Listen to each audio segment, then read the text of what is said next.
गौतम बुद्ध का जीवन और उनके उपदेश मानवीय व्यवहार और आंतरिक शांति पर आधारित थे। उनके विचारों में मौन को एक महत्वपूर्ण स्थान प्राप्त है। मौन केवल शब्दों का अभाव नहीं है, बल्कि यह आत्मनिरीक्षण, आत्म अनुशासन और गहरी समझ का माध्यम है। गौतम बुद्ध ने मौन को मन की शांति, आध्यात्मिक जागरूकता और व्यक्तित्व विकास का साधन माना। यहां गौतम बुद्ध द्वारा बताए गए मौन के फायदे और उनकी व्याख्या दी गई है। गौतम बुद्ध कहते हैं, मौन हमें अपने भीतर झांकने का अवसर देता है। हम अक्सर बाहरी दुनिया की शोरगुल में खो जाते हैं, जिससे अपने अंदर की सच्चाई को समझने का मौका नहीं मिलता। मौन के माध्यम से हम अपने विचारों, भावनाओं और कमजोरियों को पहचान सकते हैं। यह आत्मनिरीक्षण हमें बेहतर इंसान बनने की ओर प्रेरित करता है। जब बुद्ध ने राजकुमार सिद्धार्थ के रूप में घर छोड़ा, तो उन्होंने मौन साधकर अपने भीतर की सच्चाई को खोजा और बुद्धत्व को प्राप्त किया। गौतम बुद्ध के अनुसार शब्दों का अतिरेक मन को अशांत करता है। जब हम अनावश्यक बातों से बचते हैं और मौन रहते हैं, तो हमारा मन शांत और स्थिर हो जाता है। मानसिक शांति हमें सही निर्णय लेने और संतुलित जीवन जीने में सहायता करती है। बुद्ध ने मौन को ध्यान, मेडिटेशन का मुख्य हिस्सा बनाया। ध्यान के दौरान मौन का अभ्यास करने से मन और विचारों में संतुलन आता है। बुद्ध ने कहा, मौन रहने वाला व्यक्ति सुनने की कला में निपुण हो जाता है। जब हम बोलते हैं, तो हम दूसरों को समझने का मौका खो देते हैं। मौन से हम अपने आसपास के लोगों की बातों को गहराई से सुन सकते हैं, जो हमारे संबंधों को मजबूत बनाता है। बुद्ध ने अपने शिष्यों को सिखाया कि संवाद में मौन का महत्व है।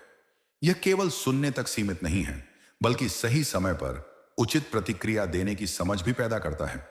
गौतम बुद्ध कहते हैं, क्रोध का सबसे अच्छा उत्तर मौन है। जब हम क्रोधित होते हैं, तो अक्सर अनावश्यक बातें कह जाते हैं, जो हमारे रिश्तों को खराब कर सकती हैं। मौन हमें गुस्से के समय नियंत्रण रखने में मदद करता है और हमें शांतिपूर्ण समाधान की ओर ले जाता है। बुद्ध के समय में एक व्यक्ति ने उन्हें अपशब्द कहे। बुद्ध ने मौन साध लिया। जब व्यक्ति शांत हुआ, तो बुद्ध ने कहा, यदि कोई मुझे उपहार देना चाहता है और मैं उसे स्वीकार न करूं, तो वह उपहार किसका होगा? व्यक्ति ने उत्तर दिया, दाताकर्ता का। तब बुद्ध ने कहा, ठीक वैसे ही तुम्हारा क्रोध भी तुम्हारा ही रहेगा। बुद्ध के अनुसार अनावश्यक बातों में ऊर्जा व्यर्थ जाती है। जब हम बिना सोचे समझे बोलते हैं, तो हम अपनी ऊर्जा को नष्ट करते हैं। मौन हमारी ऊर्जा को संरक्षित करता है, जिससे हम इसे सही दिशा में उपयोग कर सकते हैं। जब हम केवल आवश्यक बोलते हैं, तो हमारी बातें ज्यादा प्रभावशाली होती हैं। बुद्ध ने इसे सार्थक वाणी का नाम दिया। बुद्ध के उपदेशों में ध्यान का मुख्य आधार मौन है। ध्यान के दौरान मौन का अभ्यास करने से मन के भटकाव को रोका जा सकता है। यह हमें वर्तमान क्षण में जीने और अपने विचारों को गहराई से समझने में मदद करता है। बुद्ध के अनुसार मौन ध्यान में विचारों और भावनाओं को शांत करने का सबसे अच्छा माध्यम है। यह आत्मा की गहराई तक पहुंचने का रास्ता है। गौतम बुद्ध ने कहा, सत्य मौन में प्रकट होता है। जब हम मौन रहते हैं, तो हमें सत्य को गहराई से समझने का अवसर मिलता है। बाहरी आवाजें और विचार सत्य के मार्ग में बाधा बनती हैं। मौन से हम अपने और ब्रह्मांड के गहरे रहस्यों को समझ सकते हैं। बुद्ध ने ज्ञान प्राप्ति के लिए मौन ध्यान का सहारा लिया। यह मौन ही था जिसने उन्हें जीवन के वास्तविक सत्य को समझने में मदद की। गौतम बुद्ध के अनुसार मौन धैर्य की नींव है। मौन हमें कठिन परिस्थितियों में धैर्य रखना सिखाता है। जब हम मौन रहते हैं, तो हम अपने मन को स्थिर रखते हैं और जल्दबाजी में गलत निर्णय लेने से बचते हैं।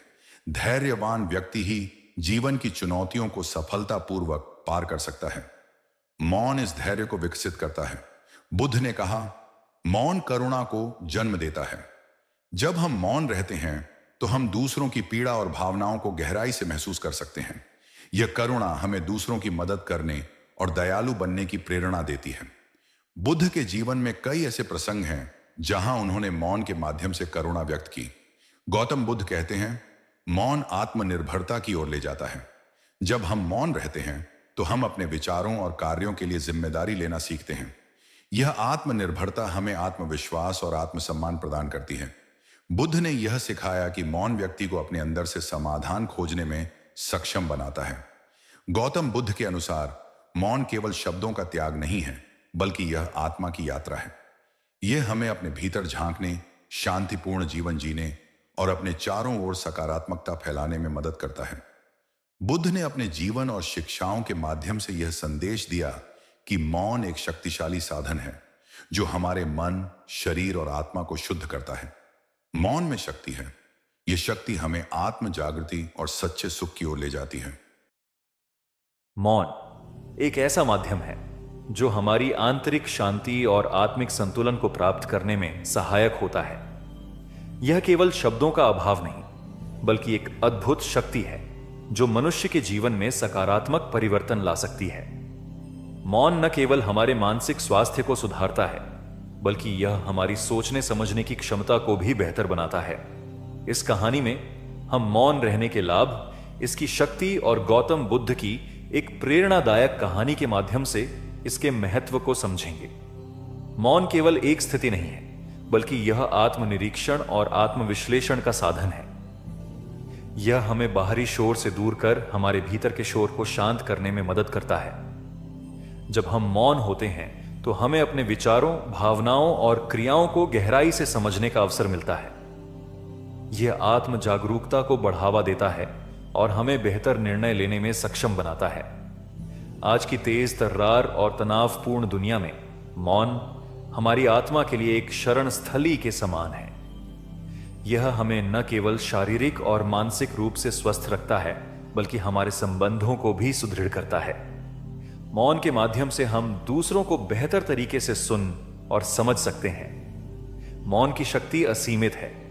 यह न केवल हमारी आंतरिक शांति को बढ़ाता है, बल्कि हमारे आसपास के माहौल को भी सकारात्मक बनाता है। महात्मा गांधी, स्वामी विवेकानंद और गौतम बुद्ध जैसे महान व्यक्तियों ने अपने जीवन में मौन को अपनाकर अद्वितीय सफलता और संतोष प्राप्त किया।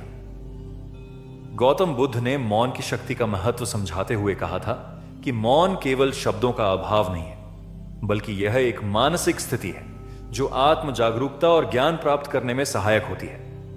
उन्होंने यह भी बताया कि मौन व्यक्ति को उसकी गलतियों को समझने और उनसे सीखने का अवसर प्रदान करता है। गौतम बुद्ध की एक प्रसिद्ध कहानी हमें मौन की शक्ति का गहरा संदेश देती है। एक बार एक युवा व्यक्ति उनके पास आया और क्रोधित होकर उन्हें अपशब्द कहने लगा। बुद्ध शांत बने रहे और एक भी शब्द नहीं बोले। जब उस व्यक्ति ने उन्हें चुपचाप खड़े देखकर पूछा, तुम मेरी बातों का उत्तर क्यों नहीं दे रहे? बुद्ध मुस्कुराए और बोले, यदि कोई व्यक्ति तुम्हें कोई उपहार देता है और तुम उसे स्वीकार नहीं करते, तो वह उपहार किसके पास रहता है? उस व्यक्ति ने जवाब दिया, वह उपहार देने वाले के पास रहता है। बुद्ध ने कहा, ठीक वैसे ही मैं तुम्हारे क्रोध और अपशब्दों को स्वीकार नहीं कर रहा हूं, इसलिए वे तुम्हारे पास ही रहेंगे।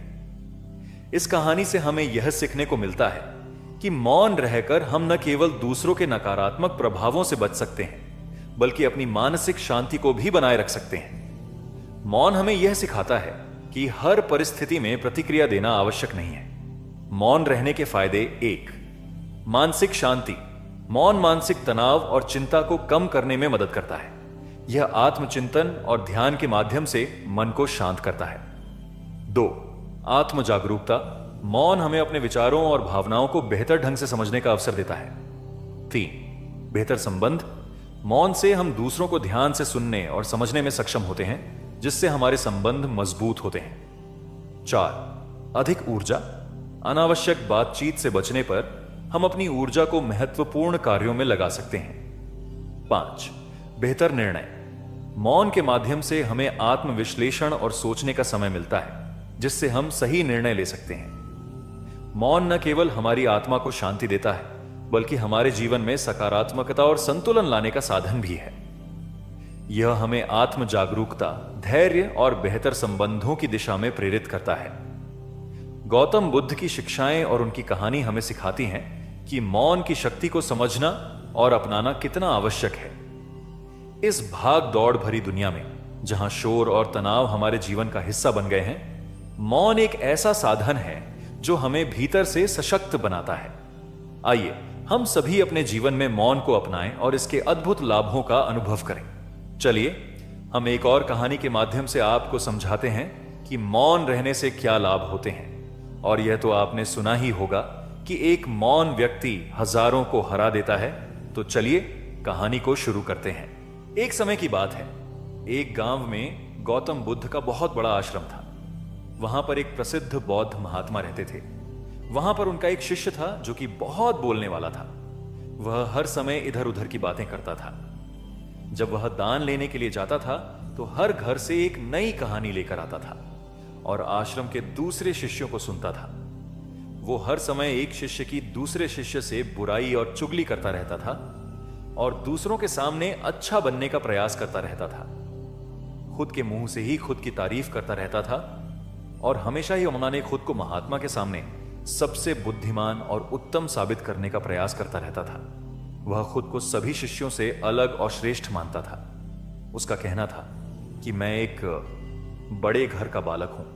अगर मैं चाहता तो एक आरामदायक और सुविधाओं से भरा जीवन जी सकता था, लेकिन मैं वह सब छोड़कर यहां आया क्योंकि मुझे सत्य की खोज करनी है, खुद को जानना है, जीवन को जानना है। इसीलिए मेरा त्याग तुम सबसे बड़ा है। एक दिन महात्मा ने आश्रम के सभी शिष्यों को बुलाकर कहा, आप सभी को अगले एक सप्ताह के लिए कोई संकल्प लेना है। इससे आपकी संकल्प शक्ति मजबूत होगी और आप में आत्मशक्ति का संचार होगा। आप सभी अपने समर्थ के अनुसार कोई भी संकल्प ले सकते हैं और यदि एक सप्ताह से पूर्व किसी का भी संकल्प टूट जाएगा तो वह अपनी दिनचर्या में वापस आ जाएगा। सभी शिष्यों ने अपनी शक्ति के अनुसार छोटे बड़े संकल्प लिए और महात्मा को अपने अपने संकल्प के बारे में बोलकर वहां से चले गए। लेकिन वह शिष्य जो खुद को सबसे अलग और बड़ा दिखाना चाहता था, वह सीधे महात्मा की कुटिया में पहुंच गया और बोला, मैं कोई छोटा मोटा संकल्प नहीं लेना चाहता, बल्कि खुद की ही जैसे एक बड़ा और महान संकल्प लेना चाहता हूं। कृपया आप ही बताएं, मुझे क्या संकल्प लेना चाहिए। उसकी यह बात सुनकर महात्मा मुस्कुराए और बोले, क्या तुम मेरे द्वारा दिए गए संकल्प को पूरा कर पाओगे? क्या तुम्हारे लिए उसे पूरा करना संभव होगा? शायद नहीं। वह तुम्हारे लिए संभव नहीं है। तुम उसे पूरा नहीं कर पाओगे, इसीलिए तुम खुद ही कोई संकल्प ढूंढो। शिष्य ने कहा, नहीं महात्मा, आप जो भी संकल्प मुझे देंगे मैं उसे पूरा करूंगा। महात्मा ने कहा, ठीक है, तो तुम अगले एक सप्ताह तक चुप रहो, मुंह से एक शब्द भी नहीं निकलो, यही तुम्हारा संकल्प है। शिष्य ने कहा, महात्मा, यह भी कोई संकल्प है? यह तो बहुत ही आसान है। एक सप्ताह तक चुप ही रहना है। आप कोई बड़ा संकल्प दीजिए जो मेरी योग्यता के लायक हो, जिसे पूरा करने में मुझे समस्या हो। महात्मा ने कहा, पहले तुम यही संकल्प को तो पूरा करके दिखाओ। शिष्य ने महात्मा की बात मान ली और वह इस समय चुप हो गया और पलटकर कुटिया से बाहर चला गया। पहले उसे चुप रहना बहुत आसान लग रहा था। उसने एक दिन तो जैसे तैसे चुप रहकर काट लिया, लेकिन दूसरे दिन उसके मन में ना बोलने का बोझ बढ़ने लगा। तीसरे दिन उसे भारीपन महसूस होने लगा और चौथे दिन उसके अंदर एक अजीब सी बेचैनी होने लगी, क्योंकि आसपास आश्रम के सभी शिष्य एक दूसरे से बातें कर रहे थे। यह देख वह पूरा दिन उदास रहा। इसी तरीके से कुछ दिन और बीते और वह शिष्य बीमार पड़ गया। उसका सर फटा जा रहा था। उसका खाने पीने तक का मन नहीं कर रहा था। वह सिर्फ बोलना चाहता था। वह महात्मा के पास गया और उनके सामने बैठकर लिखकर उन्हें बताया, महात्मा, मैं बोलना चाहता हूं, मुझे सांस नहीं आ रही, मेरा दम घुटा जा रहा है, मैं अंदर ही अंदर पागल हुआ जा रहा हूं, मैं क्या करूं? संकल्प तोड़ दूं क्या? ये पढ़कर महात्मा मुस्कुराए और बोले, संकल्प तोड़ने के लिए ही होते हैं, लेकिन जो अपने संकल्प को पूरा कर लेता है वही अपनी आंतरिक शक्ति को बढ़ाता है, और जो अपनी आंतरिक शक्ति को बढ़ाता है वह समाज की कल्याण करता है। संकल्प का लेना भी तुम्हारे हाथ में था और इसे तोड़ना भी तुम्हारे ही हाथ में है। तुम्हारे बहुत से भाई अपने संकल्प को तोड़कर अपनी पुरानी दिनचर्या पर वापस आ चुके हैं। अगर तुमसे नहीं हो पा रहा तो तुम भी संकल्प तोड़कर अपनी पुरानी दिनचर्या पर वापस जा सकते हो। लेकिन याद रहे, अगर आज तुम इस छोटे से संकल्प को नहीं संभाल पा रहे तो तुम अपनी बाकी की पूरी जिंदगी को कैसे संभाल सकोगे? बाकी फैसला पूरी तरह से तुम्हारे हाथों में है। महात्मा की यह बात उस शिष्य के दिल में चोट कर गई। वह बिना कुछ बोले वहां से वापस चला गया और खुद को अपनी कुटिया में बंद कर लिया। वह केवल अपने जरूरी कामों के लिए ही कुटिया से बाहर निकलता था। बाकी सारे समय कुटिया के अंदर ही बैठा रहता। 10 दिन बीत चुके थे और आश्रम के लगभग सभी शिष्यों का संकल्प अब तक टूट चुका था, लेकिन उसका संकल्प अभी भी जारी था। संकल्प लेने के बाद से अब तक उसने एक शब्द भी नहीं बोला था। सारा आश्रम हैरान था कि इतना बोलने वाला इंसान चुप कैसे हो गया। 15 दिन बीतने के बाद वह दोबारा अपने महात्मा के पास गया और लिखकर बताया है, महात्मा, मैं बाहर से तो चुप हूं, लेकिन मेरे भीतर बहुत सी आवाज है, बहुत सी चीज, पुकार और शिकायतें हैं। मैं अंदर ही अंदर बात करता रहता हूं। मेरा मन तरह तरह के प्रश्न पूछता रहता है। मैं बाहर से जितना मौन हूं, भीतर से उतने ही शोर शराबा से भरा हुआ हूं। क्या इस तरह से मेरा संकल्प अभी भी जारी है? महात्मा ने कहा, तुम्हारा संकल्प अभी भी जारी है, लेकिन जब तक लोगों की यह आवाज तुम्हारे कानों में गूंजते रहेंगे, तुम्हारा मन बोलता रहेगा, क्योंकि इसे तो आदत है बोलने की। तुम भले ही बाहर से चुप रहो, लेकिन तुम अंदर ही अंदर बोलते रहोगे। तुम्हें इन बातों से, इन आवाजों से दूर जाना पड़ेगा। शिष्य महात्मा को प्रणाम कर वहां से चला जाता है और सुबह होते ही अपनी कुटिया छोड़कर जंगल की तरफ चला जाता है। कई दिन बीत जाते हैं, संकल्प का समय भी पूरा हो जाता है, लेकिन शिष्य लौट कर नहीं आया। आश्रम में सभी को डर था कि कहीं उसको जंगली जानवर ने खा न लिया। उसे ढूंढने की बहुत कोशिश की गई, लेकिन वह कहीं नहीं मिला। सभी महात्मा भाइयों ने मान लिया था कि जंगली जानवरों ने उसे अपना शिकार बना लिया है, लेकिन महात्मा को ऐसा नहीं लगता था। एक दिन आश्रम का एक अन्य शिष्य महात्मा के पास आया और बोला, महात्मा, हमारे उस अधिक बोलने वाले भाई के साथ क्या हुआ होगा? क्या जानवर ने उसे मार दिया होगा? महात्मा ने कहा, हो सकता है कि जानवरों ने उसे अपना शिकार बना लिया हो, लेकिन उसके न लौटने की एक दूसरी वजह भी हो सकती है। शायद उसे वह मिल गया है जिसके लिए वह गया था। फिर शिष्य ने पूछा, महात्मा, क्या ज्यादा बोलना इतना हानिकारक होता है? महात्मा ने कहा, इंसान के जीवन के बहुत सारे दुखों में से एक दुख यह भी है कि वह कभी चुप नहीं रह सकता, हमेशा कुछ ना कुछ बोलता ही रहता है। सिर्फ हमारे बोलने के कारण हमारे आधे से ज्यादा दुख पैदा होते हैं। परिवार के अधिकतर झगड़ों की वजह हमारा बेमतलब बोलना ही होता है। हम में से कोई भी चुप नहीं रहना चाहता, हम बस सामने वाले को सुना देना चाहते हैं। जो भी हमारे मन में है सब निकाल कर उसके मन में बैठा देना चाहते हैं। उसे समझा देना चाहते हैं कि देख, तू गलत है और मैं सही। और इस तरीके से सब एक दूसरे की सारी गलत बातों को ग्रहण कर रहे हैं। इस तरीके से सुनने और सुनाने का यह काम जिंदगी भर चलता रहता है। लेकिन इस नासमझी में हम अपना समय, अपना जीवन, अपनी समझ और सबसे महत्वपूर्ण वक्त को हम खो देते हैं। लेकिन इसके बदले हमें मिलता क्या है? कुछ नहीं, सब व्यर्थ और बर्बाद हो जाता है। इस पागलपन में हमने क्या खो दिया, इसका एहसास केवल कुछ ही लोगों को हो पता है। बाकी लोग जैसे उन्हें अपने आने का पता नहीं, वैसे ही उन्हें अपने जाने का भी पता नहीं चल पाता। शिष्य ने कहा, तो फिर इसका समाधान क्या है? महात्मा ने कहा, पूरी जागरूकता के साथ अपने विचारों को देखना ही एकमात्र तरीका है। सारी मानसिक समस्याओं का वर्तमान में रहकर चिंतन करना, पूरी जागरूकता के साथ अपना काम करना जिंदगी में चमत्कारिक बदलाव ला देता है।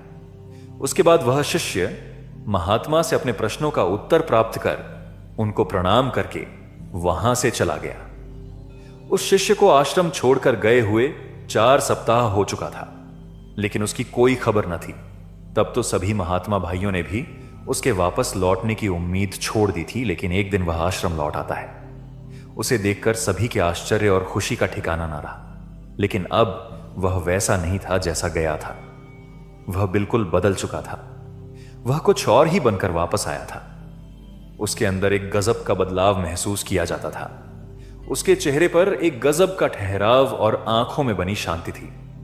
आश्रम में आते ही सभी गुरु भाइयों ने उसे चारों तरफ से घेर लिया और बातें करने लग गए। वह भी अपने गुरु भाइयों से बातें करने लगा। उससे बात करने वाले सभी ने यह अनुभव किया कि अब वह पहले जैसा उतावला और बातूनी नहीं रह गया था। उसके मुंह से एक एक शब्द बहुत ही सरल और मधुरता के साथ निकल रहे थे। थोड़ी देर तक गुरु भाइयों से बात करने के बाद वह सीधा महात्मा की तरफ चला गया। उसने महात्मा के चरण छुए और कहा, महात्मा, क्या मैं अभियान में हूं? क्या अभी मेरा संकल्प जारी है? महात्मा ने कुछ देर तक शिष्य की आंखों में बड़े ध्यान से देखा और कहा, हां, तुम अभी भी अभियान में हो। तुम्हारे मुंह से एक भी शब्द निकल नहीं रहा और तुम्हारा संकल्प अभी भी जारी है। शिष्य ने कहा, महात्मा, जब मैं आश्रम से गया तो मैं मुंह से तो चुप था, लेकिन मेरे अंदर बहुत सी आवाज हो रही थी। मन में बहुत से प्रश्न थे और वह बंद नहीं हो रहे थे। तो मैं जंगल में चला गया इस उम्मीद से कि वहां मुझे शांति मिलेगी और मेरे मन की बकबक कम हो जाएगी। लेकिन मैं जितना एकांत में जाता गया, मेरे अंदर की आवाज उतनी ही तेज होती गई। मेरे भीतर की पुरानी से पुरानी आवाज मुझे सुनाई देने लगी।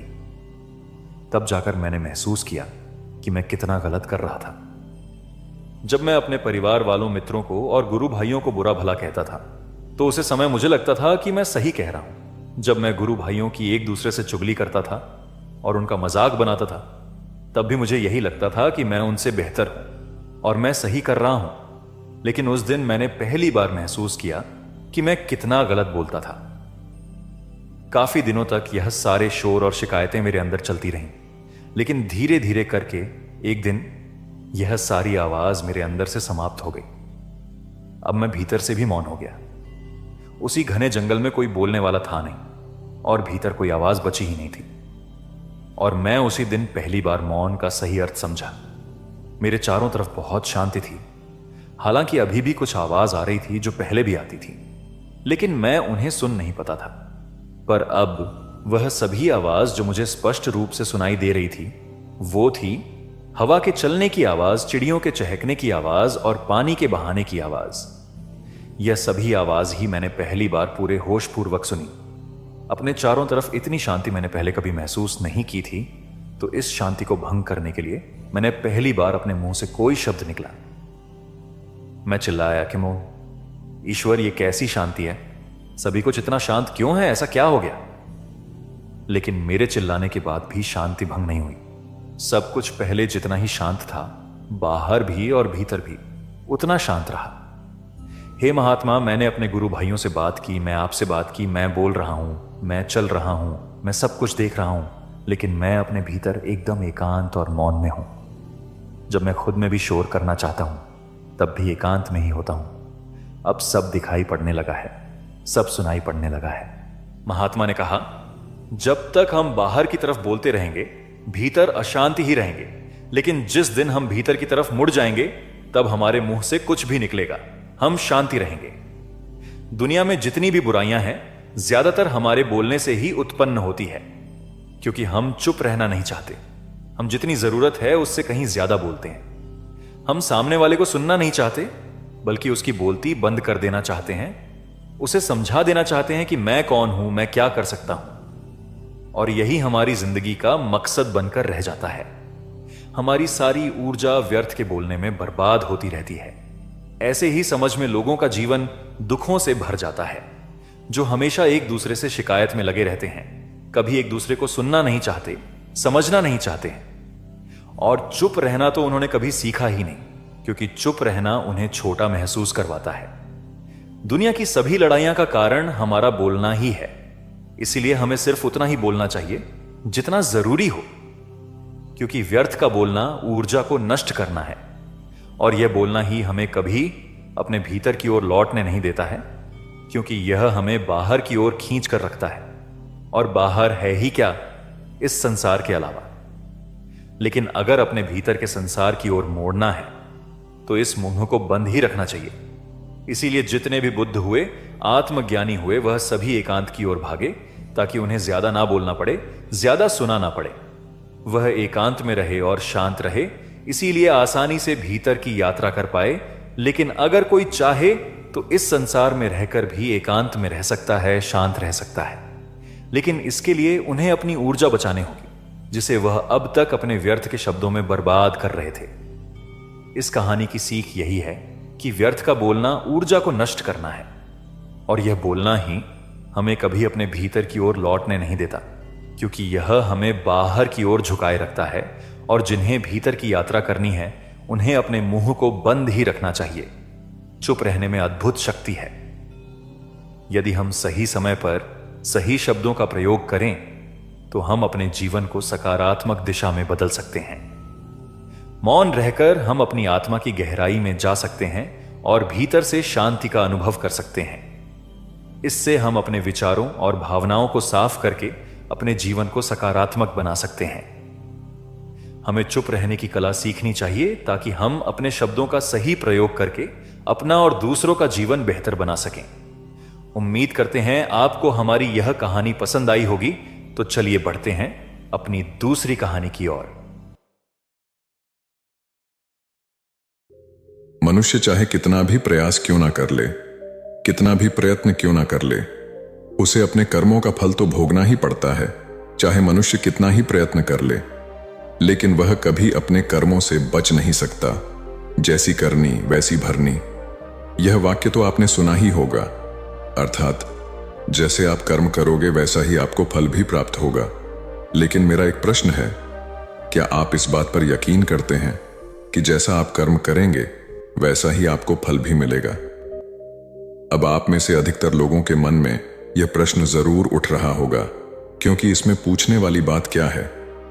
यह तो सत्य ही है कि जैसे हम कर्म करेंगे वैसा ही हमें फल भी मिलेगा। लेकिन एक बार के लिए आंखें बंद करके अपने आप से यह प्रश्न कीजिए, देखिएगा कि आपको इस प्रश्न का उत्तर स्पष्टता से नहीं मिल पाएगा। कहीं ना कहीं आपके मन में एक संशय जरूर होगा कि क्या यह बात सच है या झूठ। दोस्तों, आज इस कहानी से हम समझेंगे कर्मों का खेल। आखिर अच्छे कर्मों का फल अच्छा और बुरे कर्मों का फल बुरा कैसे होता है? बहुत समय पहले की बात है। किसी गांव में एक बहुत ही ज्ञानी पंडित रहता था। एक दिन वह अपने बचपन के दोस्त से मिलने के लिए दूसरे गांव में जा रहा था। उसका वह दोस्त बचपन से ही गूंगा और एक पैर से अपाहिज था। उस पंडित के गांव से उसके दोस्त का घर काफी दूर था। वहां जाने के लिए बीच बीच में कई सारे छोटे छोटे गांव पड़ते थे। पंडित रास्ते में अपनी धुन में चला जा रहा था। चलते चलते उसकी मुलाकात एक व्यक्ति से होती है। रास्ते में उसे एक आदमी मिलता है जो ऐसा लगता था कि वह किसी का इंतजार कर रहा था और वह भी पंडित के साथ चलने लगता है। उस आदमी को देखकर पंडित बहुत खुश हो जाता है। उसने सोचा, चलो अच्छा हुआ, साथ साथ चलने से उसका सफर आसानी से कट जाएगा। बात की शुरुआत करने के लिए उस पंडित ने उस व्यक्ति से उसका नाम पूछा तो उसने अपना नाम धर्मराज बताया। पंडित को यह नाम कुछ अजीब सा लगता है, लेकिन उसने नाम के विषय में कुछ और पूछना उचित नहीं समझा। दोनों धीरे धीरे साथ में चल रहे थे। तभी रास्ते में एक गांव आता है। गांव का प्रवेश द्वार आते ही धर्मराज ने पंडित से कहा, तुम आगे चलो, मुझे इस गांव में एक काम है, मैं तुमसे आगे मिलता हूं। पंडित ने कहा, ठीक है। वह आगे रास्ते में चल देता है। कुछ देर बाद उस गांव में खबर फैली कि एक व्यक्ति को सांड ने अपनी सींग में फंसाकर मार दिया है। जैसे ही सांड ने उस व्यक्ति को मारा, ठीक कुछ ही देर में धर्मराज पंडित के पास आ गया और फिर दोनों चलना शुरू कर देते हैं और चलते चलते एक दूसरे गांव के द्वार पर पहुंच जाते हैं। उस गांव के बाहर एक बड़ा और विशाल मंदिर बना हुआ था। वहां पर आराम करने की सुविधा काफी बढ़िया लग रही थी। पंडित के दोस्त का घर अभी वहां से बहुत दूर था और रात भी होने वाली थी। तो पंडित ने धर्मराज से कहा, रात होने वाली है, पूरे दिन चलते चलते थक भी चुके हैं और भूख भी लग रही है, तो यहाँ पर भोजन करके यहीं पर हम विश्राम कर लेते हैं, फिर सुबह के समय आराम से आगे की यात्रा जारी करेंगे। धर्मराज ने कहा, ठीक है, मुझे इस गांव में किसी को कुछ जरूरी सामान देने जाना है, तुम भोजन करके आराम करो, मैं बाद में आकर भोजन कर लूंगा। इतना कहकर वह वहां से चला जाता है। लेकिन उसके जाने के कुछ समय बाद, कुछ ही देर बाद धुआं उठता हुआ दिखाई देता है और देखते ही देखते पूरे गांव में आग लग जाती है। पंडित ने हैरानी से सोचा कि यह धर्मराज जहां भी जाता है वहां कोई ना कोई अनहोनी जरूर हो जाती है, कुछ तो गड़बड़ है इस व्यक्ति में। लेकिन पंडित ने रात्रि में धर्मराज से कुछ भी पूछना उचित नहीं समझा और वे दोनों सो गए। सुबह होते ही दोनों फिर से अपनी यात्रा शुरू कर देते हैं। कुछ देर चलने के बाद रास्ते में फिर से एक गांव आता है। धर्मराज ने फिर पंडित से कहा, आप आगे चलिए, मुझे इस गांव में अपने मित्र से मिलने जाना है, मैं अपने दोस्त से मिलने के बाद आगे रास्ते में मिलूंगा। यह कहकर धर्मराज वहां से चला गया। लेकिन पंडित इस बार आगे नहीं गया। वहीं खड़ा होकर धर्मराज को देखता रहा कि वह कहां जा रहा है और क्या करता है। तभी थोड़ी देर बाद लोगों की आवाज सुनाई देने लगी कि एक व्यक्ति को सांप ने काट लिया है और उसकी मृत्यु हो गई है। ठीक उसी समय धर्मराज फिर पंडित के पास पहुंच गया, लेकिन इस बार पंडित से रहा नहीं गया और उसने धर्मराज से पूछ ही लिया, कि तुम जिस भी गांव में जाते हो वहां कोई ना कोई अनहोनी जरूर हो जाती है। क्या तुम मुझे बता सकते हो यह ऐसा क्यों हो रहा है? धर्मराज ने कहा, पंडित जी, आप तो मुझे बहुत ज्ञानी मालूम पड़े थे, इसीलिए मैं आपके साथ चलने लगा था, क्योंकि ज्ञानियों का साथ बहुत अच्छा होता है। परंतु आप अभी तक समझ नहीं पाए कि मैं कौन हूं। पंडित ने कहा, मैं समझ गया हूं, लेकिन मुझे कुछ शंका है। अगर आप ही अपना उपयुक्त परिचय दे दें तो मेरे लिए आसानी होगी। तब धर्मराज ने जवाब दिया कि मैं यमदूत हूं और यमराज की आज्ञा से उन लोगों के प्राण हरण करता हूं जिनकी उम्र पूरी हो चुकी है। हालांकि पंडित को पहले से ही इस बात की आशंका थी, फिर भी धर्मराज के मुंह से यह बातें सुनकर वह घबरा गया। लेकिन वह हिम्मत करके पूछता है कि अगर तुम सच में यमदूत हो तो मुझे बताओ, अगली मृत्यु किसकी है? धर्मराज ने जवाब दिया, अगली मृत्यु तुम्हारे उसी मित्र की है जिससे तुम मिलने जा रहे हो, और उसकी मृत्यु का कारण भी तुम ही बनोगे। यह बात सुनकर पंडित सहम गया और सोच में पड़ गया कि अगर सच में यह धर्मराज यमदूत हुआ तो उसकी बात भी सच होगी, और उसके कारण मेरे बचपन के सबसे अच्छे मित्र की मृत्यु हो जाएगी। तो सबसे अच्छा तो यही होगा कि मैं अपने मित्र से मिलने ही ना जाऊं, कम से कम मैं उसकी मृत्यु का कारण तो नहीं बनूंगा। धर्मराज ने मुस्कुराते हुए कहा, तुम जो सोच रहे हो वो सब मुझे पता है, मगर तुम्हारे अपने मित्र से मिलने ना जाने से नियति नहीं बदल जाएगी। तुम्हारे मित्र की मृत्यु तो निश्चित है, और वह अगले कुछ ही पलों में घटित होने वाली है। महाकाल के मुंह से ऐसी बातें सुनकर पंडित को झटका लगा, क्योंकि महाकाल ने पंडित के मन की बातें पढ़ ली थीं, जो कि एक सामान्य व्यक्ति के लिए संभव नहीं है। अब पंडित को विश्वास हो गया कि यह धर्मराज सचमुच में यमदूत ही है। जब पंडित को यह पूर्ण विश्वास हो गया कि धर्मराज जी यमदूत हैं तो वह घबरा गया। वह अपने मित्र की मृत्यु का कारण नहीं बनना चाहता था, इसलिए वह पलटकर अपने गांव की तरफ वापस जाने लगा। लेकिन जैसे ही पंडित वापस जाने के लिए मुड़ा, उसने देखा कि उसका मित्र तेजी से उसकी तरफ चला आ रहा है, जो कि पंडित को देखकर अत्यंत प्रसन्न दिखाई पड़ रहा था। अपने मित्र के आने की गति को देखकर पंडित को ऐसा लगा कि जैसे उसका मित्र काफी देर से उसका ही पीछा कर रहा है, लेकिन वह बचपन से ही गूंगा था और एक पैर से लंगड़ा भी था। इसीलिए ना तो वह पंडित को आवाज देकर रोक पाया था और ना ही उस तक पहुंच पा रहा था। लेकिन जैसे ही वह पंडित के पास पहुंचा, अचानक ही जमीन पर गिर पड़ी और तुरंत ही उसकी मृत्यु हो गई।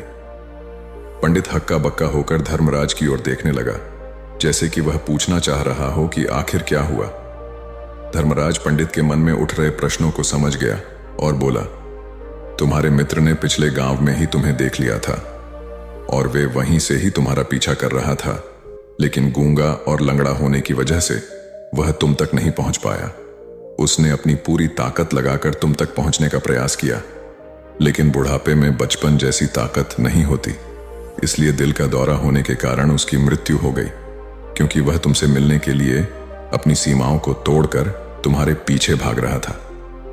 इसलिए अपने मित्र की मृत्यु का कारण भी तुम ही कहलाओगे। अब पंडित को पूर्णतः यह विश्वास हो गया था कि धर्मराज एक यमदूत है और उसका कार्य जीवों के प्राण हरना है।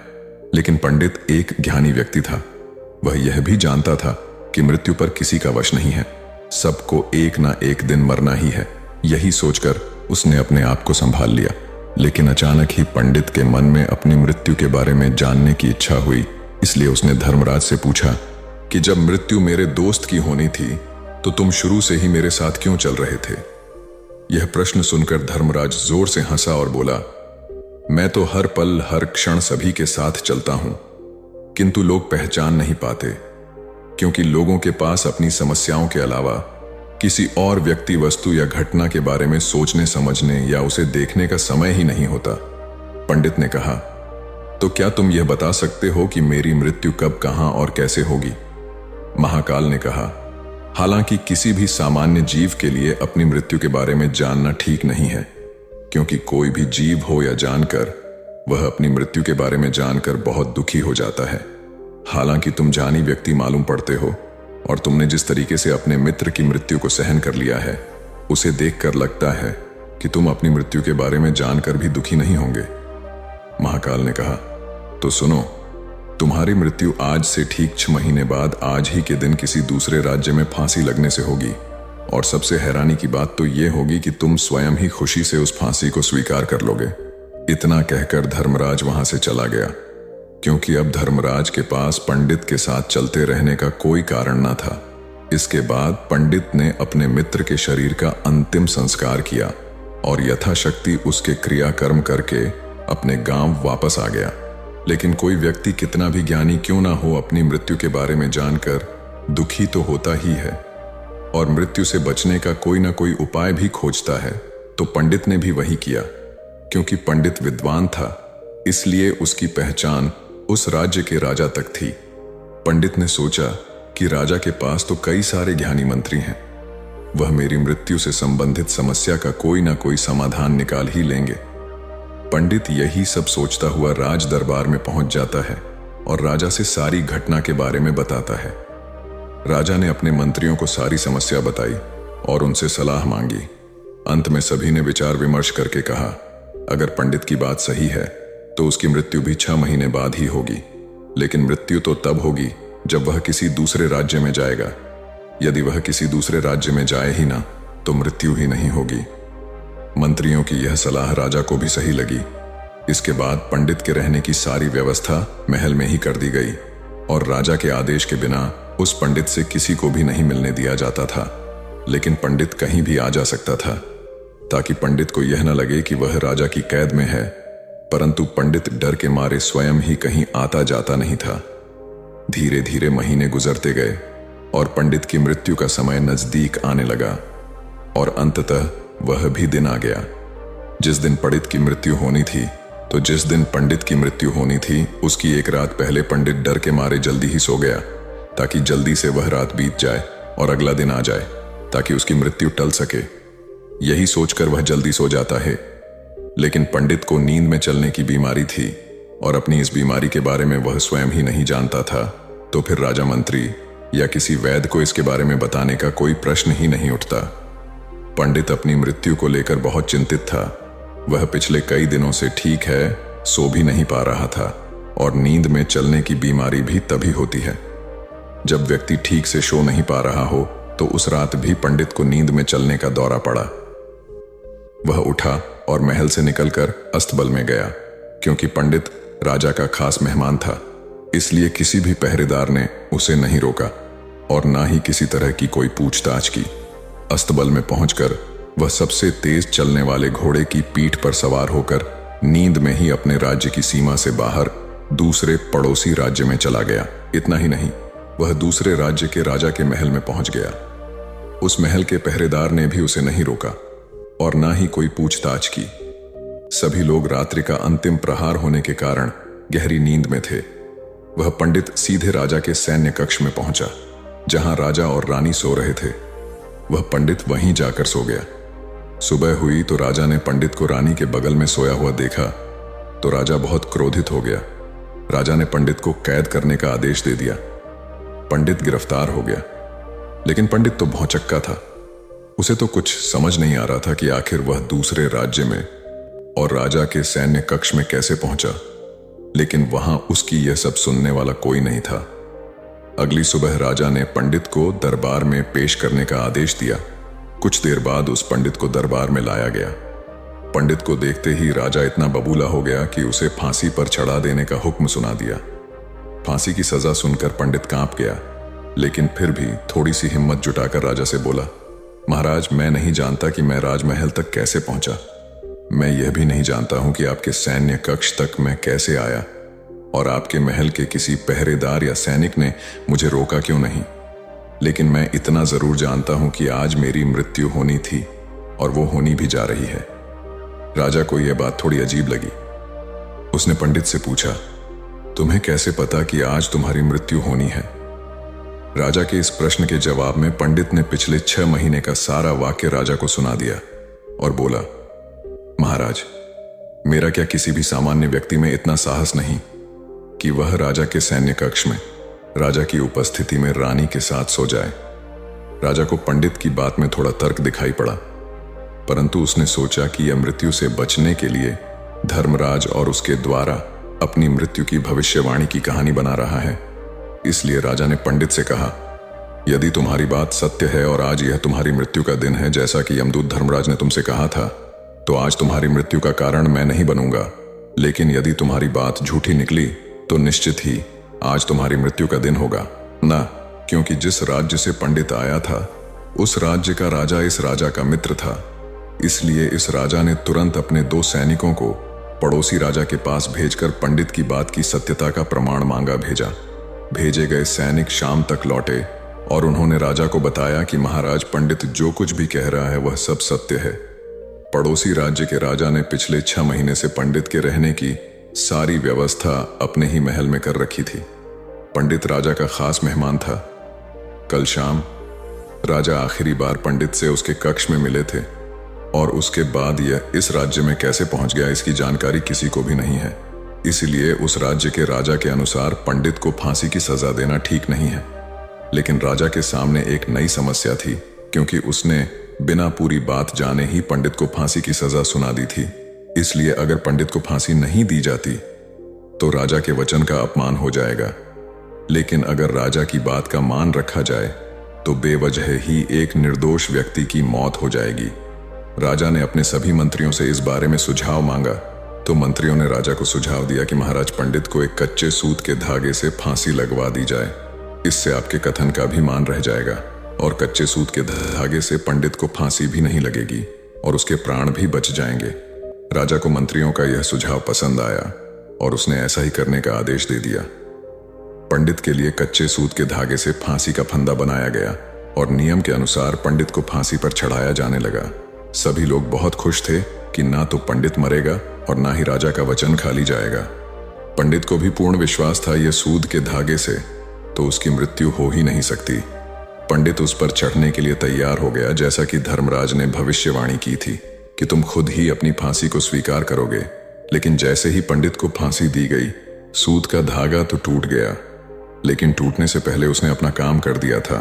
पंडित के गले की एक नस सूत के धागे के झटके से कट चुकी थी और पंडित जमीन पर पड़ा तड़प रहा था। उस पल उसके गले से खून की फुहार निकल रही थी और देखते ही देखते पंडित का शरीर पूरी तरह से शांत हो गया।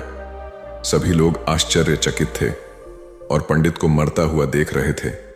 किसी को विश्वास नहीं हो रहा था कि कच्चे सूत के धागे से भी किसी इंसान की मृत्यु हो सकती है। लेकिन घटना तो घट चुकी थी। नियति ने अपना काम कर दिया था और धर्मराज की भविष्यवाणी सच हो चुकी थी। दोस्तों, श्रीमद् भागवत गीता में भगवान श्री कृष्ण ने कहा है, जो होना होता है वह होकर ही रहता है। हम चाहे कितनी ही सावधानी बरते, कितना ही उपाय कर लें, लेकिन घटना और घटना की पूरी प्रणाली पहले से ही तय होती है, जिसे हम थोड़ा सा भी इधर उधर नहीं कर सकते हैं। दोस्तों, शायद इसीलिए ईश्वर ने हमें भविष्य जानने की क्षमता नहीं दी है, ताकि हम अपने जीवन को ज्यादा बेहतर तरीके से जी सके। और यही बात उस पंडित पर भी लागू होती है। अगर पंडित ने महाकाल से अपनी मृत्यु के बारे में ना पूछा होता तो 6 महीने तक राजा के महल में कैद रहकर डर डर कर जीने की बजाय ज्यादा बेहतर जीवन जीता। एक दिन एक किसान बुद्ध के पास आया और बोला, महाराज, मैं एक साधारण किसान हूं। बीज बोकर, हल चलाकर अनाज उत्पन्न करता हूं और तब उसे ग्रहण करता हूं, किंतु इससे मेरे मन को तसल्ली नहीं मिलती।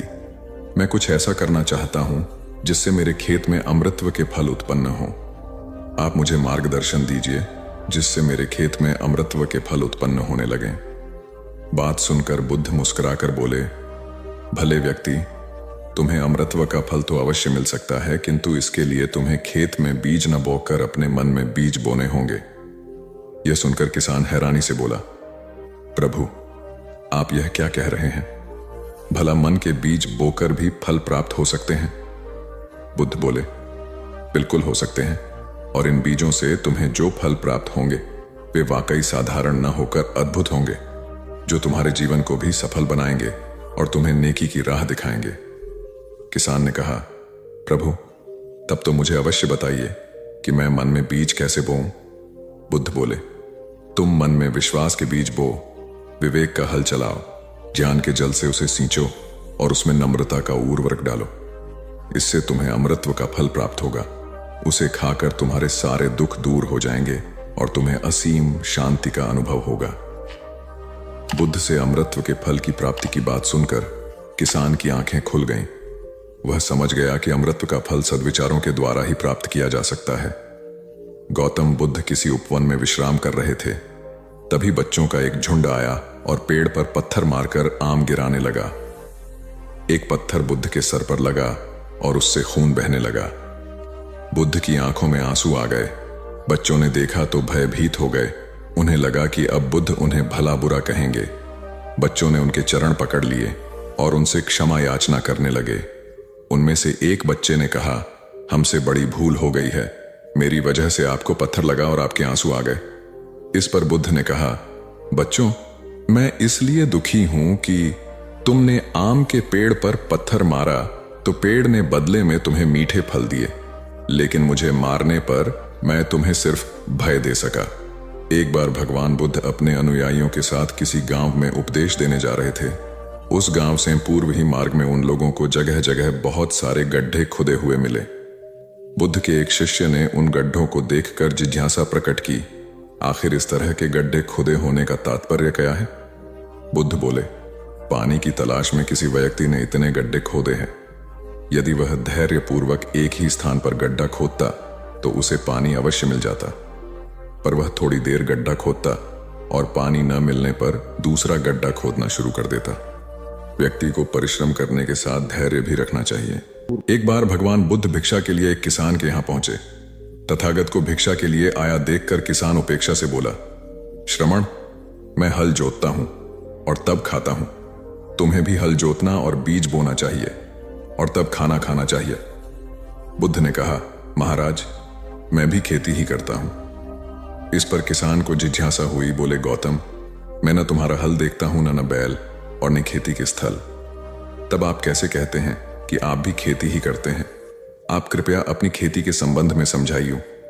बुद्ध ने कहा, महाराज, मेरे पास श्रद्धा का बीज, तपस्या रूपी वर्षा, प्रजा रूपी जोत और हल है, पाप भीरुता का दंड है, विचार रूपी रस्सी है, स्मृति और जागरूकता रूपी हल की फाल और पेनी है। मैं वचन और कर्म में संयत रहता हूं। मैं अपनी इस खेती को बेकार, घास से मुक्त रखता हूं और आनंद की फसल काट लेने तक प्रयत्नशील रहने वाला हूं। अप्रमाद मेरा बैल है जो बाधाएं देखकर भी पीछे मुंह नहीं मोड़ता है। वह मुझे सीधा शांति धाम तक ले जाता है। इस प्रकार मैं अमृत की खेती करता हूं। एक बार बुद्ध से मल्लुक्य पुत्र ने पूछा, भगवान, आपने आज तक यह नहीं बताया कि मृत्यु के उपरांत क्या होता है।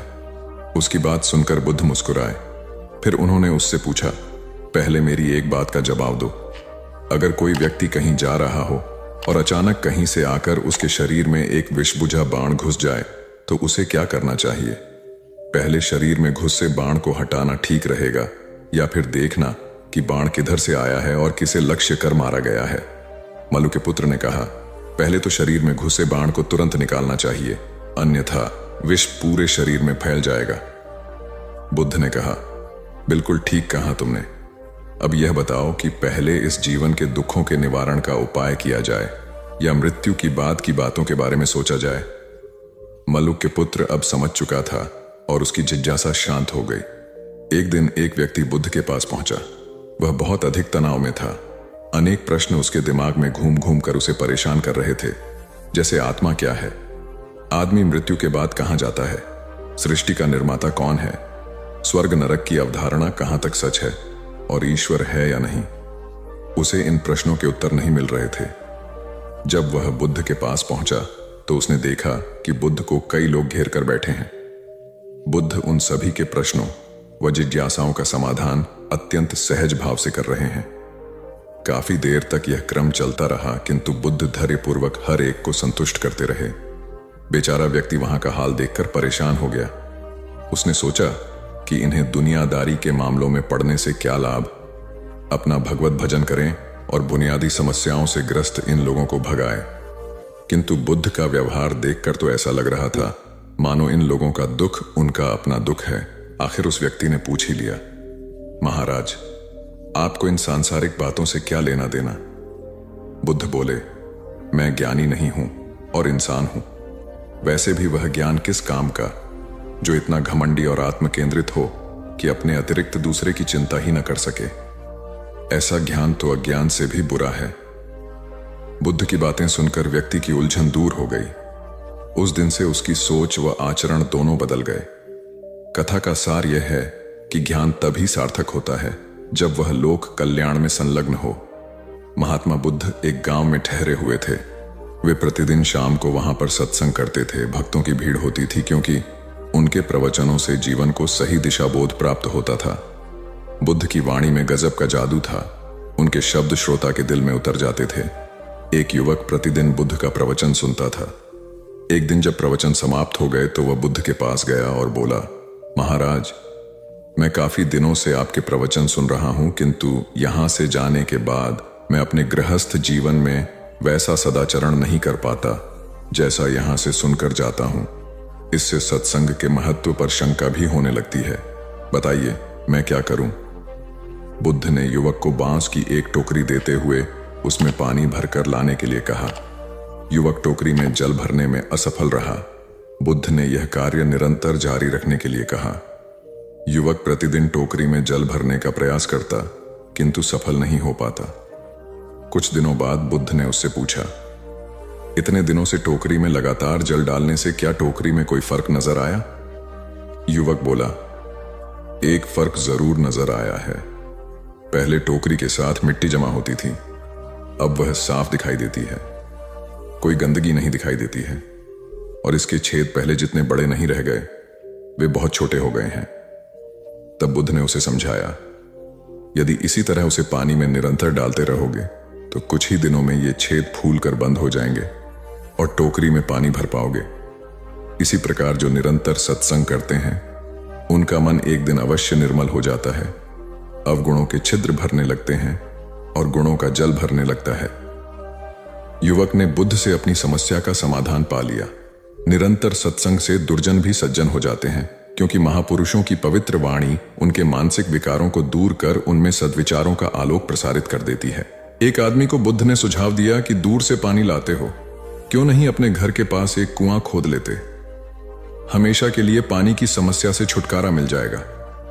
सलाह मानकर उस आदमी ने कुआं खोदना शुरू किया, लेकिन 7-8 फीट खोदने के बाद उसे पानी तो क्या, गीली मिट्टी का भी चिन्ह नहीं मिला।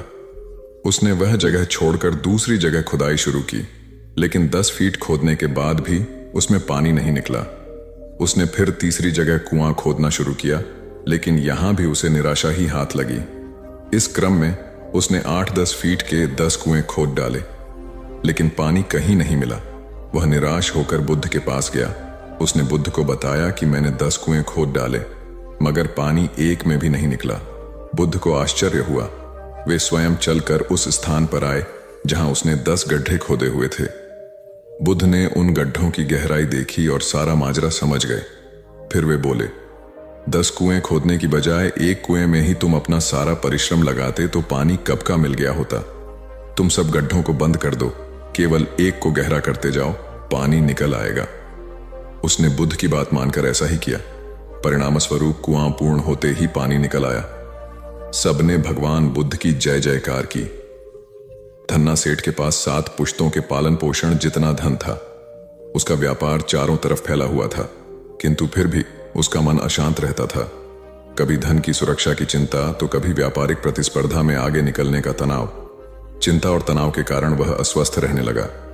उसके मित्र ने उसकी गिरती दशा देखी तो उसे बुद्ध के पास जाने की सलाह दी। सेठ बुद्ध के पास पहुंचा और अपनी समस्या बताई। बुद्ध ने उसे सांत्वना देते हुए कहा, तुम घबराओ मत, तुम्हारा कष्ट अवश्य दूर होगा, बस तुम यहां कुछ दिन रहकर ध्यान किया करो। बुद्ध के कहे अनुसार सेठ ने रोज ध्यान करना शुरू कर दिया, किंतु सेठ का मन ध्यान में नहीं लगा। वह जैसे ही ध्यान करने बैठता उसका मन फिर अपनी दुनिया में चला जाता। उसने बुद्ध को यह बात बताई, किंतु बुद्ध ने कोई उपाय नहीं बताया। थोड़ी देर बाद जब सेठ बुद्ध के साथ वन में सायंकालीन भ्रमण कर रहा था तो उसके पैर में एक कांटा चुभ गया। वह दर्द के मारे कराहने लगा। बुद्ध ने कहा, बेहतर होगा कि तुम जी खड़ाकर कांटे को निकाल दो, तब इस दर्द से मुक्ति मिल जाएगी। सेठ ने मन कड़ाकर कांटा निकाल दिया। उसे चैन मिल गया। तब बुद्ध ने उसे समझाया, ऐसे ही लोभ, मोह, क्रोध, घमंड व द्वेष के कांटे तुम्हारे मन में गड़े हैं। जब तक अपने मन की संकल्प शक्ति से उन्हें नहीं निकालोगे, अशांत ही रहोगे।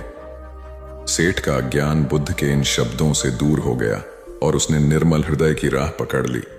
अपनी कुप्रवृत्तियों से मुक्ति के लिए संकल्पबद्धता अनिवार्य है।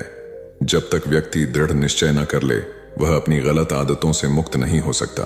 एक युवक ने बुद्ध से आकर कहा, मेरा गांव अशिक्षित है, मैं अपने परिवार से झगड़कर थोड़ा बहुत पढ़ पाया हूं, आगे और पढ़ना चाहता हूं, किंतु सभी रोक रहे हैं। घर के लोग सोचते हैं कि खेती में खूब पैसा है और उसके लिए किसी शिक्षा की आवश्यकता नहीं है। यही सोच गांव वालों की भी है। कृपया आप मेरे गांव चलकर वहां शिक्षा का प्रसार करवाइए। बुद्ध युवक की बात मानकर गांव आ गए। धर्म भीरू ग्रामीणों ने बुद्ध का सत्कार किया और रोज उनके प्रवचन सुनने आने लगे। बुद्ध जब भी शिक्षा का महत्व बताते, ग्रामीण विरोधी मत रखते। एक दिन एक महिला अपने 5 साल के बच्चे के लिए पूछने लगी कि उसे किस उम्र से शिक्षा दिलवाए। तब बुद्ध ने समझाया कि तुम्हें तो 5 वर्ष पूर्व उसकी शिक्षा शुरू कर देनी थी।